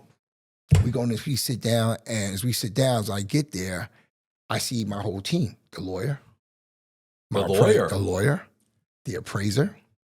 I see a couple of people that did docs, could be their paperwork. Everyone's there. Everyone's right there. And I sit there, and they give you a kind of, it's not the indictment, it's the complaint. And in the complaint, there's quotes in the complaint. So they're sitting there with the complaint. I'm sitting at the complaint. I'm like, who the fuck did this? How the fuck did this happen? I'm like, what the fuck is going on? So one of the mortgage brokers who work with me, smart, polished dude, real sophisticated, polished dude, love to marry women from Brazil. Who the fuck does that, right? But he loves to do that. Can I say that? Right? That's all of the story, right? So he sits there, we're there, we're all shackled at the knees, we're all there, we're dressed there, we're all sitting there like, all right, what the fuck, pretend we don't know what the fuck is going on. Like, what's going on? They're like, He goes through the shit, he reads it, he's reading the complaint, he's reading the quotes in the statement. We're like, who the fuck is that? He looks at me, he says, I know who did this. I said, who? Who the fuck did this? He said, Kim. I said, Kim, my assistant? He says, yes, your assistant. And then it just went right back through my head like, just teach me the system. Just show me how to do it. Just moves it with the paperwork. Just Kim was wearing a wire to work every fucking day. Kim, because I didn't understand how the feds worked, I was completely ignorant to it. Kim had an open case. Kim's open case, which I didn't even know what that meant. She actually told me she had a case with the feds. I didn't understand it. I didn't understand how it worked. Kim had the open case. With Kim's open case, Kim would kind of deal with the FBI. They were actually paying her literally to come work for me. So I'm paying this motherfucker. The FBI is paying this motherfucker. She's wearing a wire to work every day. And she is slowly entrapping me in the process. And sure enough. I feel like she was just documenting your fraud, but go ahead. Actually, I didn't mean entrap me. I meant documenting. She was documenting. That's what I meant, documenting. I actually didn't mean entrap me. I really meant documenting. So you're right. She is documenting my fraud. So as she documents my fraud, Right. Literally, she flipped out her case for me and flipped me out for that case. They let her off completely? I think she did. Or you think she just got She did 3 months. Oh, 3 months. Okay. But no, she had a big case herself. Oh, yeah. She had but another she also case. just knocked off. The whole thing. The whole crew. I was a big. You probably, you know what? If without her, their fear is you could have blamed Joe.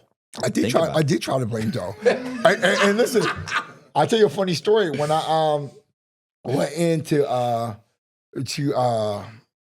debrief with the U.S. attorney, I'm sitting at the conference table, shackled down. This is like after sitting there. She comes in, and we walk in, and I'm my attorney. I got this whole plan in my head. She walks through the door. She comes through there. She says, "Hey, everybody, how's everybody doing?" Da da da. She looks at me. She says, "Dossey, how are you?" I'm like, "I'm fine." She goes, "Good." She says, "Good. We're about to get started." She said, "But first, I want to just make a few things clear. We're not blaming this on the dead guy." I said, "Oh shit! I plan to blame the whole thing on Joe." She said, "Off the rip, we're not blaming this on the dead guy." Is this Gail McKenzie? No, this is Barbara Nealand. Oh, okay. Did you ever hear of Barbara Nealand?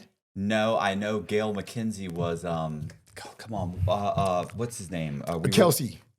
Oh, Kelsey's, yeah. Kelsey's. That was Kelsey. And it was somebody else's too. What? You had her. No, it was, Kelsey had her, and somebody else had her. Yeah, what's his name? Troy had her. Troy had her. Troy used to say that she loved him. He'd be like, wait, how to do his imitation? Let me. How does she sound? Nah, Matt. Who? Troy? Troy? Troy. Yeah. And Matt, you just don't know. Yeah, I've got Gail. They trust me. They love me down there. Yeah, right. He would say, he'd be like, right. I go up to Gail. Right. I lean on like, Gail, what are we doing? What are we doing here, Gail? What are we doing here? Oh, stop it. By the way, he said for you to call him when he heard I was going to say. He said, tell Matt to call me. Yeah, so that was how I got busted. And that was, I thought I would, they told me I was charged with 2 condos. I looked at my lawyer when he came to see me. I said, can you get this worked out? He said, yeah, I'm going to get this worked out for you. He says, they charge you with 2 illegal condo sales.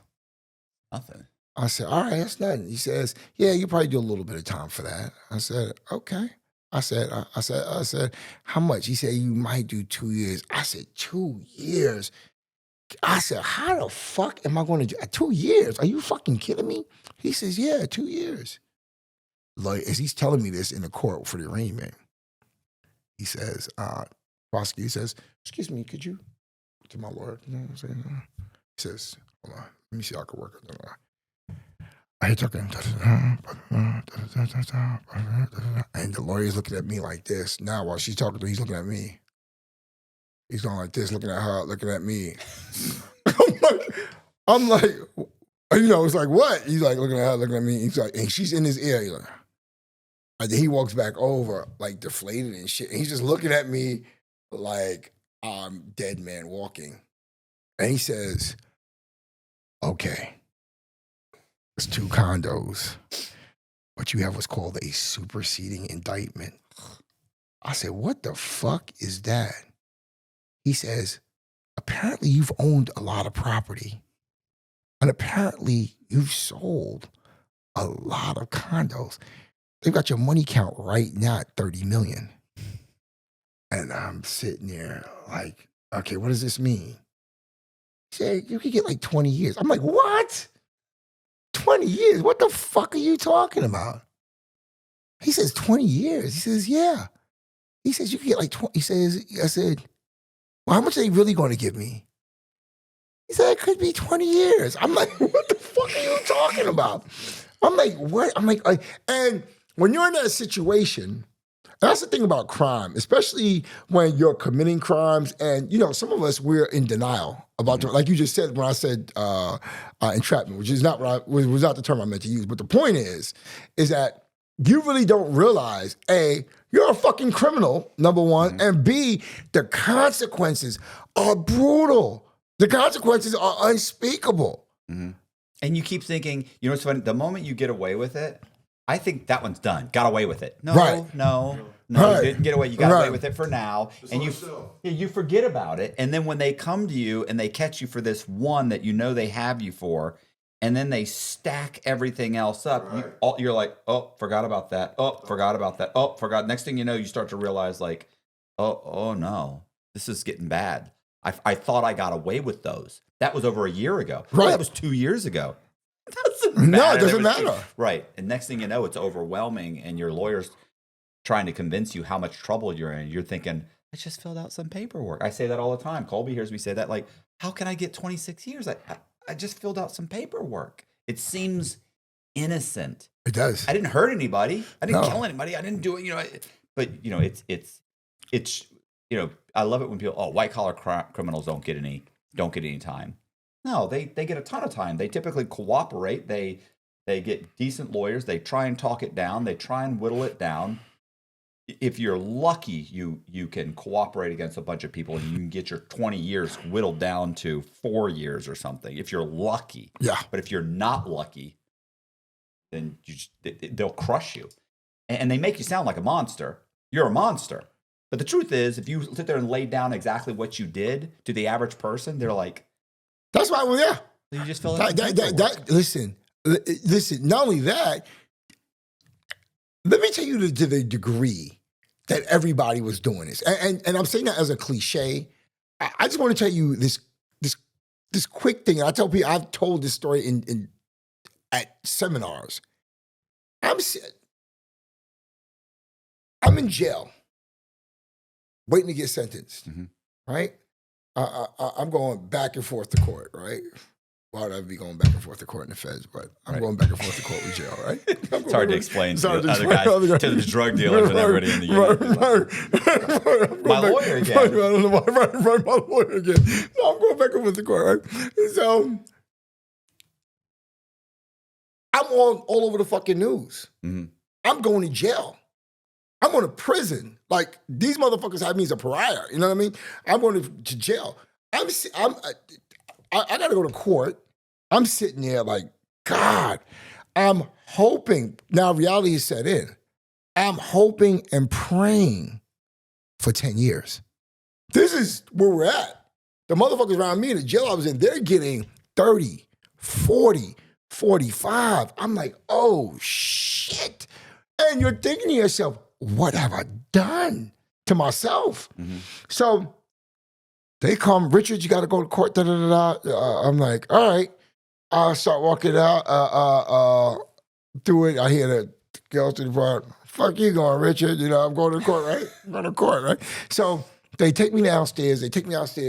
As I'm coming downstairs to go to court. You have to walk through the tunnel at Lovejoy. I come through. There's a van that pulls up. When the van pulls up, two marshals come out. Vest, tie. One is a woman, maybe about 5'2". Another guy comes through, comes out as well. Too. You know, with the blue jackets, the blazers. As she comes through, she says, face the wall. I'm like, all right, I've turned around the wall. Chain goes around your waist, chain goes around your ankles, chain goes around your hand. They put me in the van, they're riding. As they're riding, they're driving. I'm sitting there in shackled on my way up to court. The marshal, she looks at me from the back, turns around and looks at me once, thinking nothing of it. We're still driving to the court. She looks at me again and makes eye contact again and then turns around real quick again. So I'm thinking nothing of it.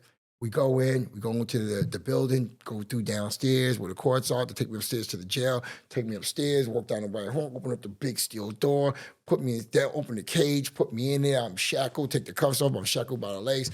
And I'm waiting to go to court. As I'm waiting to go to court, they have their own marshals in the prison that actually take you up to court. These are the transport marshals. So I'm sitting there waiting to go to court, but I'm behind the gate, behind a steel door in a jail. So it's a cage within a cell and another cage in it. But you can't see on the other side. I hear somebody say, but you can hear, hey, where's Richards? I'm looking for Richards. They want him upstairs in court.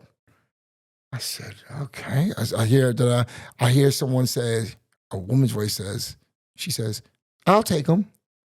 Where's he at? Okay. I hear the pause.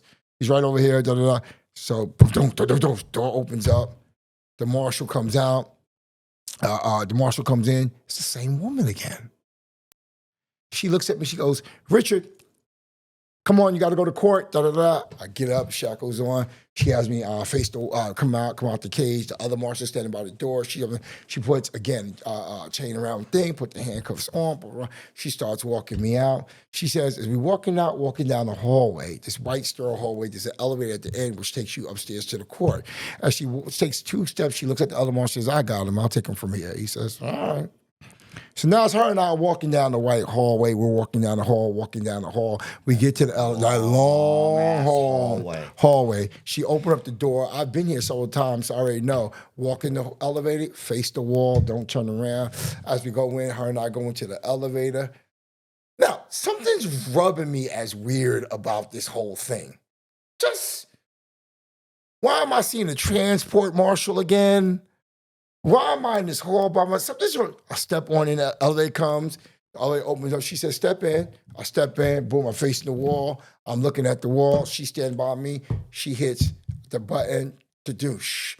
As we're going up the wall as we're going, she hits another button, to douche. The elevator stops. I'm like, what the fuck? She says, Richards, turn around. I turn around, I'm looking at her.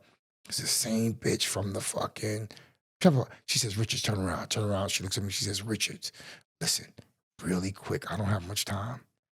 I have 2 deals at my attorney's office about to close. We have equity on the table. I need you to show me, how do you get the cash out of the equity? How do you actually extrapolate the cash off the deal? What type of paperwork do you file? I said, this has got to be a fucking setup. Right. This has got to be I'm like, what the fuck is going on? So I'm sitting there, I'm playing the court, I'm like, is this real? She looks at me, I look at her, I said, I'd love to help you. I really would, but I just can't. She said, Richards, I'm not setting you up. I know that's the fuck you're thinking. I just got a deal. I need to get this $40,000 off the deal. I can't do it. Says, no problem, Richards. Turn around and face the wall. Turn around. And we start walking off to the court. This is to the degree of how this, Everybody. Yeah. everybody. Bro, I hear, listen, I have done fraudulent loans for lawyers, for police officers, for doctors, for like everybody out there that you can think I did, that you would think cop's not going to do a dirty deal. The fuck they won't. Not only is he doing a deal, he's getting his wife to do the deal. You know, we're doing multiple types of deal. A lawyer's not going to do. I got a lawyer where we pulled out like 60 or 80 grand out of the deal. So he's bringing money. We close, we pull out 100 so he can get his down payment back, and we give him like $60,000. Yeah. I mean, completely fraudulent. Same thing, doctor, exact same type of situation. Like, I've done so many corrupt deals for people that you'd be like, a lawyer wouldn't do that. Yeah, they would. Yes, they would. I was in prison with guys in prison and explaining, what are you talking about? Everybody was doing this. And they're like, and I was like, I did one for a lawyer one time. And the guy was like, a lawyer wouldn't do this. Like, what are you talking? We're in prison right now. I mean, Right. You just got done telling me how your lawyer fucked you. Right. Yeah, it was everybody. Everybody across the board was doing it. Everybody. Well, you know, I mean, whatever. No, but literally, no. In this particular case, in the real estate business, really felt it like really everybody. was everybody. Like the opportunity. Well, I think too, there was just so much money involved. Yeah. There was just. Imagine at that time too, the whole economy's collapsing. So she's desperate. She had to be desperate to stop in the elevator and have that conversation. Stop in the elevator. I just knew, and the truth is, I really wanted to help her out. Yeah. You know what I'm saying? Because I understood the situation, but there was just no way. Yeah. I was in the Medium one time, and this wasn't fraud.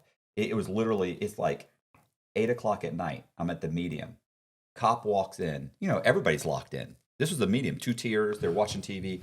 Cop walks in, looks around. He goes, Cox. You know, everybody looks at you. And I walk out. I'm like, yeah, what's up? He goes, come here. He goes, come here. I'm like, well, what's going on? Like, nobody leaves at 8 o'clock. 8 or 8.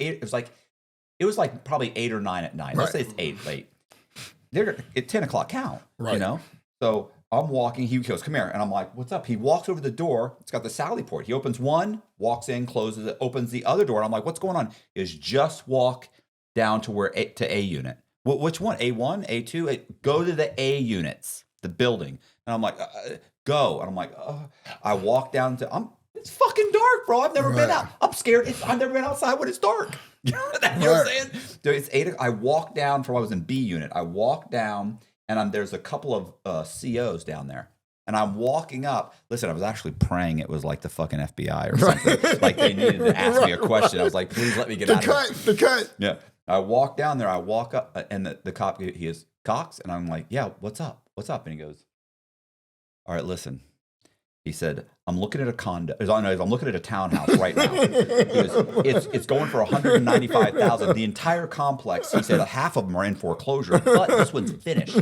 So, and I'm like, okay. And he explains the whole thing. And I go, how many of them are actually owner occupied, are sold and occupied by owners? Great question. And not right. Great question. You know what I'm saying? And he's like, oh, this many of them. He's like, I could put down the 20%. I'm like, he's like, well, is it worth it? I'm like, I don't know. What are the other ones selling? But we had this whole conversation. Right. And it's like 20, 30 minutes in, and a couple more guards come over and they're standing there. And I'm sitting there thinking, this is some Shawshank Redemption shit. This is Andy Dufresne doing all the fucking guys' taxes for him. Right. And I'm teaching the real estate class. Like this would be hilarious if I wasn't the guy in prison right now. Right. But yeah, we talked until almost 10 o'clock, and he was like, and the other guys are asking questions, and they're like, all right, listen, you got to go. Right, you got to go back and you got to be counted at 10 o'clock. So they walked me back. And I just remember thinking, like, it's surreal. It is surreal. What's happening? And I don't know if you had this revelation, but what I realized, and I really realized at that point too, and you know, sometimes when you do the bullshit like crime, you really realize, you know, with the resources I had legitimately, I could have really repurposed this to really create another business or helping people, giving people information, helping people. Because the truth is, those cops were looking for information all the time about how to do business, how to run. You know the other thing? Because you did all the flipping the contracts, because you had all the things you'd done, you went from the most basic type of mortgage deal all the way up through the most complicated. Right. You're taking apartments that are zoned as apartments and you're turning them into condominiums. So you're going through the rezoning process. You're going through all the things that make this thing an individual unit. You're having to get them insured. You're having to do write up the condo documents. This is extremely complicated. So you've gone from one extreme to the other. Most real estate agents, who everybody considers the expert, you know what they've done? They went to school, they passed their test, and now what they do is they go, well, what's the address? And they drive that person to the house, and then they put them in the back of the car, and they get them out of the car, and they walk over, and they punch in the code to the lockbox. They open the door, they go, this is a lovely 2-bedroom or the 3-bedroom. Right. They show them the place, they walk back, and they go, oh, I love it. They write up a contract, and that's all they know. They don't know anything other than I show a house, I write up a contract. If you said, hey, can we do a simultaneous closing on this? I'm sorry, what? Hey, can we do an owner second mortgage holdback? I'm sorry, I don't know what that means. Are these people willing to do owner financing? Right. I don't understand what you're saying. Right. Like can we do a wraparound mortgage? Right. They don't have the ability to know any aspect of anything other than the one single thing they've been taught. But they're the experts. But someone like you, because you've gone from knocking on doors all the way up to the very top, I would say the only other thing as far as residential real estate would have been, new construction of the condos themselves, which you'd already done the rezoning. You were already in the process of that. Other than that, I would say there's nothing that you haven't, and really the renovations are practically, that's practically new construction on some of these things. But anyway, it's funny the amount of knowledge that I had and that you have, and I know because we've had these conversations. Right. If you said, "Hey, can we write this deal up? We're going to borrow the money. Can we have a takedown clause?" You ask a realtor; they don't have a clue what that is. Right. So what's funny is knowing all that whole gambit gives you such a wealth of information that you could have, that you could utilize to your advantage. There aren't people out there to answer those questions, and the people they think are experts aren't experts at all. And the thing is, most of them, you go to a normal real estate agent, you ask them, how do I get this deal done? Well, go to your bank. I know my bank has said no. Right. I'm sorry. Where you can sit there and say, hey, can you get the seller to hold back a second mortgage? Can you get him to owner finance? Can we do a wraparound mortgage? Does he currently have a mortgage? Can we do a subject to loan? Can he pay how much money do you have down? Okay, you can do this. And all of these are legal instruments to buy the house. Yep. A real estate agent doesn't know any of that. Not at all. They're clueless. They don't even think like that. No, that's too complicated. Yeah. It's not too complicated. Owner finance deals are the easiest. Right. They are the easiest. They are the easiest. And to that point, it really, like I tell people all the time, the beautiful thing about real estate and opportunity real estate, it allows virtually anyone there's $1 billion worth of real estate outside of someone's door within their city, and there are opportunities to play in it at some level, whether it's a house, an office property, a strip mall. And it's one of the few opportunities where, you're not going to be able to go in and buy a company. You know what I mean? Just like that person. Well, you can, but the point is that real estate is right here. It's local, so where anyone can play the access. Access. Anybody has access. Access. It's access. Crack deal. Guy who's dropped out of high school, has very little education, has sold crack, has gone to prison, has gotten out. If he has enough knowledge, can become a multimillionaire. Never get licensed. Right. You don't have to be licensed. No, if you have to get licensed, hurts you in terms of that process sometimes. Oh, yeah, because it opens you up to liability. Liability and disclosures. A lot of the people in prison not a lot, but you had segments of these young guys that were like out of Miami, those places like that. They were some rock and just buying little houses with the extra money that they had. That they bought. They had 3-4 properties. They're like 24, 25 years old. 3-4 houses that they owned that they just happened to buy and just was with the extra crack money that they had, where they had them where they were free and clear houses. Which I saw a few guys with that as well from the classes that taught across the board. But the idea is, look, when I got sentenced, ultimately I got sentenced. I got 9.5 years in prison. Might as well round up. I got, no, it's actually 109. It actually was 9 years. I ended up doing 6.5 years in prison. Prison, literally, my life was pre-prison, then after prison. But prison actually was one of the more enlightening. This is the same. You got to meet me. I got to meet you. Listen, that was the for pinnacle. 6 years. That was the height of 4 years. Yeah. That was the height of it. But prison really, it sounds crazy, but prison worked for me. Because you get to a point in your life where you need a different level of understanding in terms about yourself, in terms about your bullshit, about back to the con man thing. Oh, Dossey, you're a con man. Oh, no, I'm not. Get the fuck out of here. Nah, motherfucker. You're a con man. You're a criminal. You're doing criminal activity. But it takes, but your mind, but you have to be around people that are going to tell you, nah, motherfucker, you're a con man. No, but it was interesting when we did meet in prison. But the thing, like I tell people all the time, what I thought was really, see, here's the thing, and about interesting people in prison and really learning from people in prison. What I thought was really interesting about you, and I tell people this all the time, was just how you had everyone engaged. And that's what I thought was important. Just the whole engagement of keeping everyone engaged and then sharing the ideas. And at the end of the day, we were constantly evolving, sharing ideas, sharing thoughts. And I had smart rooms. You had Chomoville. So that's a lie. That is not what happened. You had Chomoville. That is not what happened. Listen, no, I'm not gonna let you. I'm not gonna let you do that. Listen. People would ask me, what would you invest in? And like, if you were getting out of prison, like, what would you invest in? And I was teaching the real estate class. And I used to tell people, look, because this is an entry level, anybody could do it, right? Like we talked about this earlier. I mean, I know it wasn't on this, but it was earlier. And it was like, look, some of these guys would teach these little classes, right? Where they talk about like, here, how do you build a mall?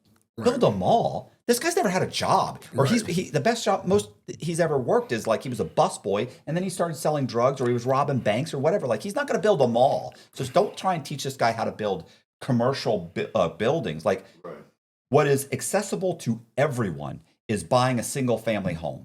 And so what I was teaching people was like, look, buy a single family home. And I'm going to tell you how this went wrong for me once. I was teaching the real estate guys, because one of the last classes we did, I said, hey, you can get out, save up 5%, get yourself your credit in good shape, and you can buy a house owner occupied, right. And maybe you do move in it. Maybe you move in, whatever. So your intent is to move in. Right. You buy the property for, let's say, $100,000. I know that's a round number. Whatever. Maybe it's $300,000. Maybe it's whatever. So you buy a house for $100,000, put $5,000 down, get the owner to pay some of your closing costs, however the deal works. So for $5,000 down and good credit, you can buy a house. You turn the living room and dining room into bedrooms. Right. Put up a wall, cost you $1,000. Put that. So now you can rent out all 5 rooms for, I used to say $150. Right. I mean, now it would be probably a couple $100. What do you charge right now? So weekly, we average room rents for about $200 weekly, $800 monthly. If there's a bathroom, like a master bedroom, right, they average $250 a week, $1,000 a month. Okay. So back then I was saying like $150 because this was 10 years ago. 15 years ago. So I would say that, and then I do the math for them. Right. Boom, here's your mortgage payment, here's taxes, insurance, here's what the electric is because you have to pay the entire bill. We go through the whole thing, and then how much, and these things are making between $1,500 to $2,000, $2,200. I mean, they were making a huge profit. Sure. And that was at $150. I know yours is a lot more profitable, but that was back then. So I would explain all that to them, and I would say you could buy one, and then it doesn't take long for you to be able to buy another one and another one. And I had kind of like a 3-year plan. Like it's getting rich slowly, right? So I would explain that. The thing is, a lot of guys would say stuff like, yeah, but isn't there a lot of turnover? They're like, yeah, initially there's going to be some turnover, but you're going to get guys that are going to be, I wasn't suggesting you build, rent out slums. Right. These are good, clean rooms. Sure. So where they're safe and secure. And so I would explain that. And I would say, look, if you're concerned about high turnover, and that is when I said, what you might want to think about is all these chomos here. And I'm in a class, and there's chos in the class. I'm like, these guys have nowhere to go. They were getting out of prison, and they had nowhere to go. These guys are sleeping in tents behind Walmarts. I'm like, what you do is you could rent to them, because when they move in, they'll never leave. Nobody wants to rent to them. If you're willing to rent to them, you could rent to them. And so listen, and I would say, and you can charge them a premium. Like you can charge them more than the $100. You can charge them $150, because these guys are smart, and they're not really criminals. They're perverts, right? But they'll get a job because they don't want to go back to prison. They're smart enough to know, I'm not going back to prison. I'm terrified. I didn't have a good time. So even though this guy's got a master's degree, he'll lay drywall because he doesn't want to go back. So I suggested that, and that turned into Choville. Choville. We had I remember Choville. Like, we had like Motown and we had Chowood Forest. Choville. We had all kinds of different names. I saw like mascots running around juggling. It was a running Choville. It became a running on a joke. Unicycle. It became this huge running joke. Right. Guys are running. We would come up with these hilarious things. Right, Choville. But the concept initially was rooming houses. And then you came in when I had explained. I remember too. I remember this. Right. When I said, listen, and what you could rent him to the Chos. I'll never forget the look of disgust on Dossey's face. He was like, what?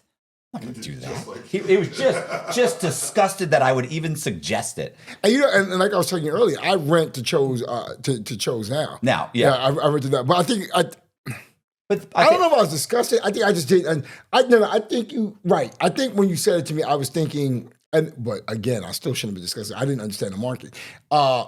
Exclusively a Cho community, but Cho communities make money. They do. They have what's called proximity. So they have to be a certain number of feet, 1,000 feet from schools, churches. Why churches? Though? I never understood the churches. What is the schools, churches? Yeah, I don't. The schools, churches, either. I rent to them now in certain locations. Certain locations in Atlanta. But you had I remember, so we had this whole conversation multiple times.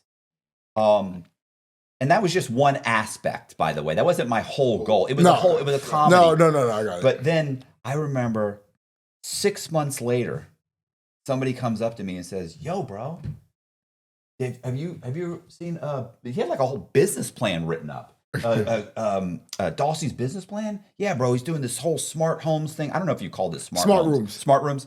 Whatever it was. And I was like, what do you mean? And he said, yeah, he's talking about, but you were building. He'd already gotten a guy. He got a guy Charlie.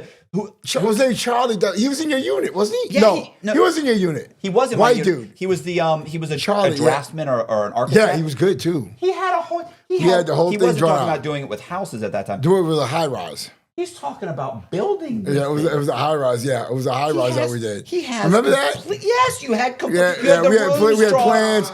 We had pictures drawn out the whole thing. Yeah, this guy's in there fucking with a ruler and drawing out the whole thing. And I'm like, what is this? Oh, smart rooms. Right, and I'm thinking, dude, I bumped into him. And he got just, the whole idea. he just took my little nugget of an idea and ballooned it and threw steroids on it, and boom, it's blown up into something completely different. And I remember thinking, okay, well, we'll see what happens with that. And then later, I get out of prison, and when I get out of prison, he's got a website. He's got multiple homes. I'm talking to him on the phone. He's walking through the place. So, yeah, I'm in one right now. We're renovating right now. Look at this. And I'm like, this bastard. And he's on probation. Well, on probation. The thing was that I was sitting in prison.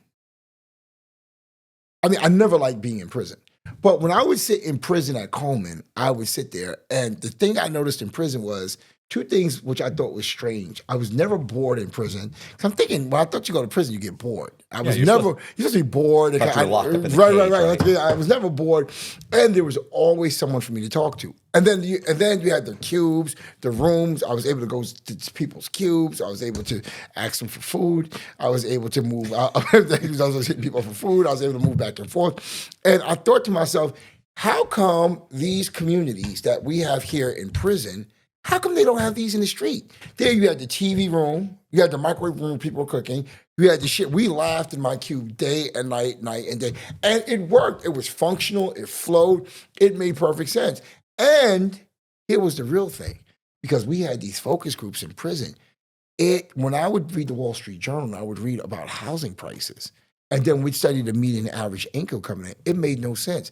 How the hell is the rent approaching, at that time it was maybe approaching 1,800 nationally, and the average person is making 40, 42, 43, 44,000 dollars a year on average in the United States. The numbers didn't work. Yeah. How are you going to pay? How are you going to pay that? How are you going to pay rent or a mortgage? How are you going to pay the rent or mortgage? Shared housing is residential housing. This is, and again, back to your point, when you can have, now we have houses where you can have literally 7, 8, 9, in some cases 10 bedrooms in one house. You have 10 bedrooms in one house, even if you're renting $700 a room, that's $7,000 a month coming in. What's that, $82,000 a year, if I'm not mistaken, coming in yearly from a house in the hood. And if you rented that house as a single family house, you'd make $3,000, $3,500, $4,000, $5,000. You maybe make a profit of $300 a month. $300 a month, maybe. And you get one bad tenant, that's all wiped out. Yeah, because You get now one you bad got tenant, it's to all wiped renovate out. it, put it back on the market, Gotta do all qualify. that. It's at least a month to 2 Absolutely. months before it's renovated. I don't even, when I have landlords come to me and they're saying they're running out of single family, it makes absolutely no sense. Why would you buy a house where you're making $300? Mind you, one bad tenant can kill your positive cash flow for what, two years easy. But that's what's great about, you're taking a loser rental property, which is a single family home, and you're turning it into an extremely profitable one. And it's not just profitable, it's never vacant. It's never vacant. Because all 5 or 6 of those tenants are not moving out at the same time. And they rent out quick. Like people think, oh, how do you get it? Bro, it's easy. You could put a sign in the front yard. You could run an ad in Craigslist. I had a buddy, and you already know this. So this is really just for people because you already know this. I had a buddy when I was in the halfway house. I worked for him at the gym, and I was telling him, bro, he's like, well, I was like, listen, because he was like, man, we got to do something. I was like, absolutely. I'd be like, you got about 6 months with me. So utilize me. What do you want to do? You want to flip houses? You want to do whatever? And he was like, what would you do? I was like, if I was you, let's go buy some rehabs. Right. You've got the money. Let's buy some rehabs. We'll renovate them to make them rooming houses, and we'll rent them out. That didn't work out because I can't even stomach the fact that he didn't want to do it. Like he didn't want to get his hands dirty. He didn't want to get dirt under his nails. He's raised rich, whatever. But I explained to him, and when I told him the concept and did the numbers for him, he was like, "Bro, I don't that but nobody's gonna rent a room." Right. And I was like, "Listen, you grew up in Avila. Your house was the minimum house you could build, 5,000 square feet. It's a fucking $1, $2, $3 million house. You've never not had a brand new car. Like you don't understand. People do rent rooms." And so I'm explaining this to him. And I said, you know what? Let's do this. Let's put an ad on Craigslist. Right. So we created a little ad about renting a room for like $175 a week, $175 for your deposit. And then we put it up, and he was picking the pictures that he uploaded. He was trying to pick like nice rooms. Like these were, I was like, what are you doing, bro? Like what? That's like a model home. Right. No, let's find one that looks like, this one looks like the bed's not made. It's thrown together like almost like a kid's room. Put that one up. He's like, nobody's going to rent that. I was like, exactly. You're saying this doesn't work. I shit you not, within 2 hours, he'd gotten 20 phone calls. Oh, absolutely. He had to take it down. Absolutely. Guys, they don't even want to see it. Right, absolutely. Bro, I'll take the room. I don't even have to sit in it. I'm sorry. He just started telling everybody, sorry, I already rented it. Damn, man, I just seen it too. I'm sorry, man, you got anything else? He couldn't believe it. Absolutely. It's so crazy. I I have a room brokering program where we actually broker rooms for other landlords. So what we do is that I show people how to take landlords who want to get into the rooming business, like your buddy, and how to bring landlords and pair them together. And we take commissions and fees and so forth and so on. But literally, you could like off every room you make $1,000, $1,200 on the front. Literally, people will send money to my website. All they do is look online, pick a room, literally, they'll send me thousands of dollars per week just from looking at the rooms online. Another way that they do it is people will call me. Hey, I'm looking for a room. I need to move. These are people with SSI, Social Security, working class. These are people that some of them professionals. And literally, very often, you send them a video of the room. That's it. Send me $1,000. Take their card right over the phone. Literally, you're making $1,200 right there and you literally can do this over and over and over and over again. It's just on the marketing. They have to take the room. Yeah. They don't have a choice. Yeah, it's so limited on their ability to find something that inexpensive that they have to take them. Because if think about it, if you're trying to live somewhere for $200 a week, where are you going to go? Where are you going to live for $200? You're not. Absolutely. So if you can find it, it's like I'll take it. Right. And there's 100 million Americans that make $400 to $500 a week. That's what they're making. So all they can afford is $200 a week. There are literally 100 million Americans are in some type of roommate arrangement. It could be with your wife. It could be with family. It could be with a shared housing. It could be at a college dorm. It could be seniors. Senior housing, $3,000 a month is what their senior housing is paying on average nationally, and they're backed up 3 years. Backed up 3 years. People are looking for housing. There's subdivisions where there used to kind of be people couldn't have guests. You go to subdivisions today, you'll see cars double parked lined up throughout the subdivision because people are cramming into homes today now. The idea is taking houses, converting them into multi-units. The house becomes an apartment building, literally. That housing is an issue. Well, one, inflation's just crushed people, right? So, but it's an issue when, like in LA, in Tampa, in a lot of these, the zoning is now allowing them to build mother-in-law. Absolutely, yes, absolutely. They were adamant that wasn't going to happen before. Absolutely. Well, there's a housing mandate. There's a housing mandate. Even when code enforcement comes into properties, I have a lot of landlords that who I do their rentals with, where we do multi-rooms. They'll say to me, hey, code enforcement came by. Code enforcement, I tell them all the time, don't worry about code enforcement. Their main concern is, are you treating the tenants well? Right. But they'll never have a problem with you providing housing because that's where the mandate is going. They have to. You can't it can't be a slum. You can't be a slum. No, not at all. And they want you to keep the tenants. They just want to make sure the tenants aren't in. And there was a time where it was a different story, but today they want people in houses, in units, especially people that are in the affordable housing space. But there's money in affordable housing, a lot of money in it. There's a lot of money in it. They need to get these rooms. And again, like you said, we're taking basements. The house will be 1,500 square feet in a footprint. We have a 1,500 square foot basement. Literally in the basement, we'll create literally 7 rooms. So if someone's basement at $800 a room, you have 7. What's that? 7 times 8 times 7. What's that? 49. So you're getting $4,900 a month just from the basement. You still have the upstairs where you have the living room that you can convert to housing, to a rentable room.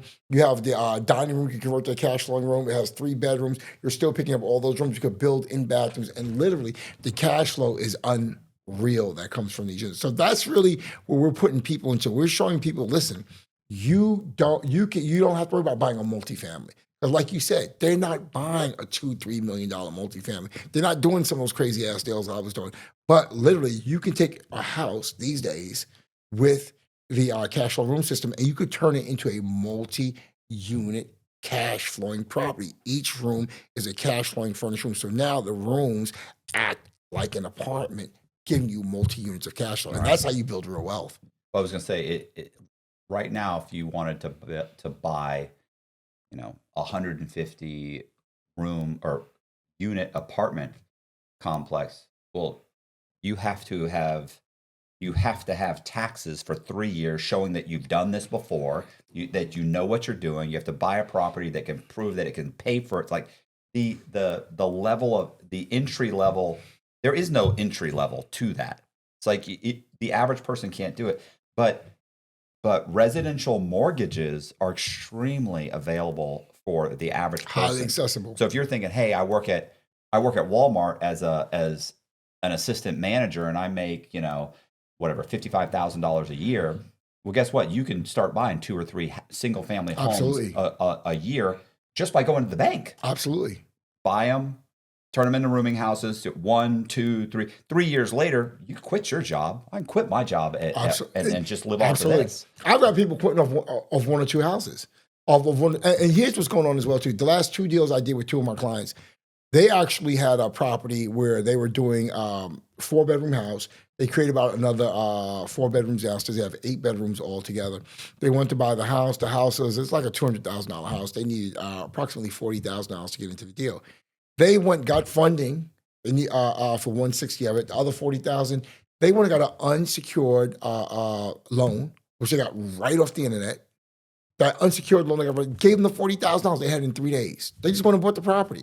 Now they have the property. They're setting up to refinance in about 6 months. But really, the point is that on the property itself, right now, the property is currently generating give or take on it, probably somewhere around a space of $7,000 a month. Again, real profits of about $3,000 a month, net profit. That's $36,000. So you're making $36,000 a year. You don't get up and go anywhere. The money just comes in. We call it magic money.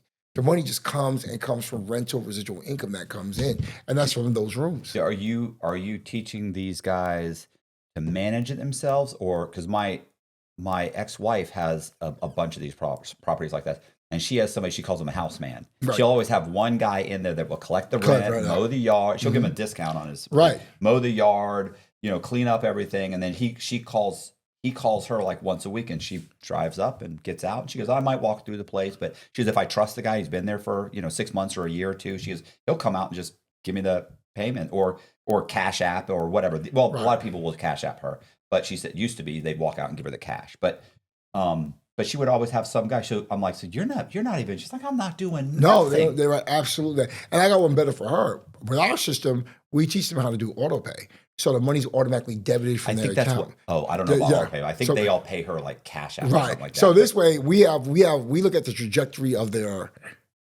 income direct deposit. So we can see you get paid on the 3rd, you get paid on the 9th, you get paid on the 15th. So literally, it debits on those days because you have a history of those debits taking place. So this way, as soon as your money hits, it automatically debits. Right. As soon as it hits, automatically. This way, they don't even have to think about it. So that's part of the management system that we use. The idea, too, is the onboarding is a big part of it as well, too. Showing them how to qualify tenants, showing them how to use the managers. We have, at one of my buildings, we have a lady named Crystal. She's down there. She has the documents, the paperwork. She calls them. Our process shows them how she does the marketing. Mm-hmm. She calls them down. She rents the room. She qualifies them. She calls me up to do the processing. We have our team do the process, and the money comes right through. But like your wife, they cover the whole gamut of the whole process. So now it's cash flowing. It makes money. You don't have to lift a finger, and that's a big part of it too with the management. Once it's structured, you don't need to lift a finger like your wife. So are you teaching? Are you just doing your own? So what we do is that we do our own. We do properties that we build and develop as well also. But in the same breath, too, what we do is we teach people, how to acquire real estate, how to build out that real estate, how to get their real estate financed. Because a lot of people think they can't do a deal. They think they can't get it financed. We show them how to structure it. We show them how to use properties that are subject to. We show people how to do lease purchases, how to do rent to own. Because a lot of times you really don't need to own the property. You can actually rent the property and re-lease it. We also show them how to work with different programs, how to work with SSI, how to work with seniors, how to work with travelers, how to work with students, how to work with professionals, how to really target your group for your shared housing concept, and then how to convert additional space into cash flowing rooms. Because once you're running rooms, you no longer need that living room. You no longer need that. You don't want that. You don't want that living room. You don't want that, and they're fine in their rooms. You don't want the garage. Suddenly, off a garage, 2 rooms on there, you can make $20,000 a year off your garage. Just the garage, $20,000 a year, just from the garage. Then, not to mention the other. So we show you how to convert those spaces as well, how to have that management structure, and how to really scale it. Because the idea is if you're making $3,000 a month profit. How do you get 3, 4, 5, 6 of these while working your job? How do you have the house man, like your wife, managing it while you're going to work? And suddenly you've got 5 of these, creating $3,000 a month. We're getting $15,000 a month coming in cash flow. Not to mention equity. You're getting properties below market value. You have real estate. You're building real wealth through these assets in real estate as well, too. So these are the things that we're putting people into, where we're giving them the blueprint on how to structure this, which is a really big, important part of building wealth. And it's right here outside your front door. I was going to say, what happened to, because when we were talking about this in prison, well, when you were telling me about how you stole my idea, and tweaked it just enough that you felt good about it. No, this is different. This is different. All my houses are going to be yellow. Oh, it changes everything. But one of the things I remember, this was when you were talking about building, and I wonder if this is still in your, where you had workspaces. Is that do you remember that? Yeah, I do remember that. It was, you know what it was? It was the smart offices concept. I had a small office concept, or like a work from home type of thing, right? Yeah, because it's like, hey, you can live here and have a shared office space, which is kind of like, what was that? WeWorks, kind of like the WeWorks thing. But you were talking about, I think you were talking about that when he was doing it, before he went under. Right. Of course, what an idiot. That he had a great concept and he ruined it. Was it Adam something? I remember him. But you were basically saying that, but they live there. Right. And I was going to say, so have you ever thought? So I've actually have 2 questions. That's the first one. Have you thought about going back to that, or no? You're just going to stick with what you're doing? Well, so here's my philosophy with rental properties and renting rooms. The idea is, how can you help people, which is a big part of it. Housing is a function that really helps people in that process. But B, how can you acquire these properties, create the rooms, and scale as quickly as possible? How can Mrs. Jones, who's a nurse, working as a nurse, how can she acquire properties that allow her to make $3,000 a month profit? So if she's bringing in $7,000 a month, she needs 10 rooms. How can she get those properties quick, scaling quick? Well, a couple of things she needs to be able to understand: how to get financing. That's one part of it. So how to pay for that. So we show, so again, and how do you buy these houses where the square footage is there, where you can get 10 rooms? So we know that a basement would be great because you can cut the basement up and create 4 or 5 rooms down it. We know garages are needed. We can cut but once you start doing it that way, living rooms, bedrooms, dinings, like you said, in-law suites, wherever those spaces for us to create rentable cash flowing rooms, we no longer have to build. We just have to build to suit that market. That market has 100 million Americans that really are in that space. So once we build it and we can create that space there, we can just cash flow them quick, buy these houses, cash flow them, buy these houses, and we're creating cash flow quickly. And anyone can do it. So you're not going to answer my question. The answer is, we don't focus on that. Okay. We just focus on rooms. We just want to rent rooms. Okay. That's what I tell people all the time, we only sell cheeseburgers. We don't sell hot dogs. Right. We don't sell. But I mean, I remember at one point you had different versions. I learned about the market. Okay.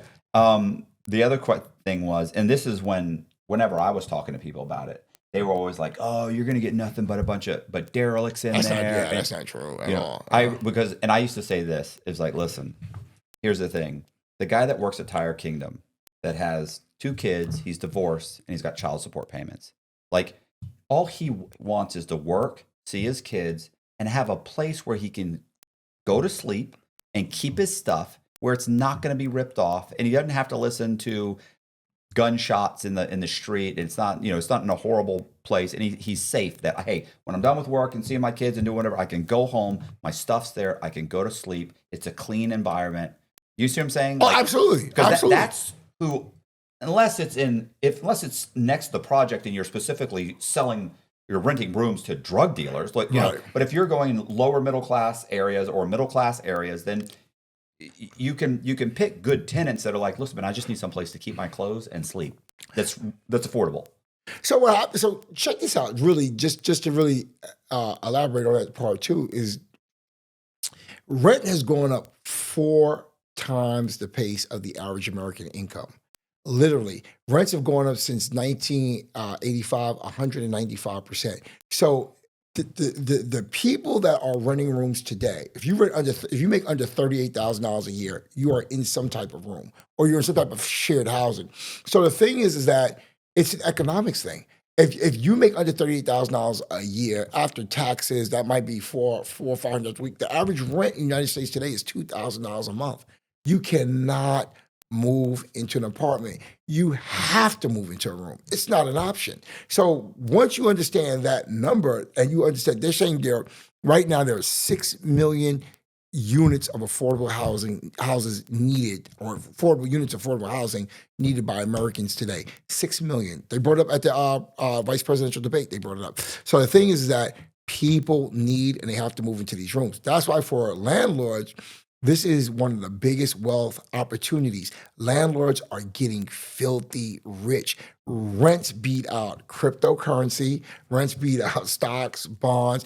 Rents beat inflation. There's no investment that will produce for you what rental income will produce. And that is an explosive opportunity because a house becomes an apartment building. Hey, you guys, I really appreciate you watching. If you like the video, do me a favor, hit the subscribe button, hit the bell so you get notified of videos just like this. Also, if you're interested in any of Dossey's programs, go into the description box. We're going to have the link to his website. You can go there. You can sign up. You can check it out. It's super interesting. He's actually got some videos. You do have videos, right? Yeah. Actually, come to my free webinars. Those are absolutely fantastic. It doesn't cost a penny. Just come get information, learn. I'm telling you, the multi-room program is absolutely explosive and it's free. Come join me and get some real information. Sorry, did I jump in? No, it's perfect. It's perfect. It's better than I was going to do.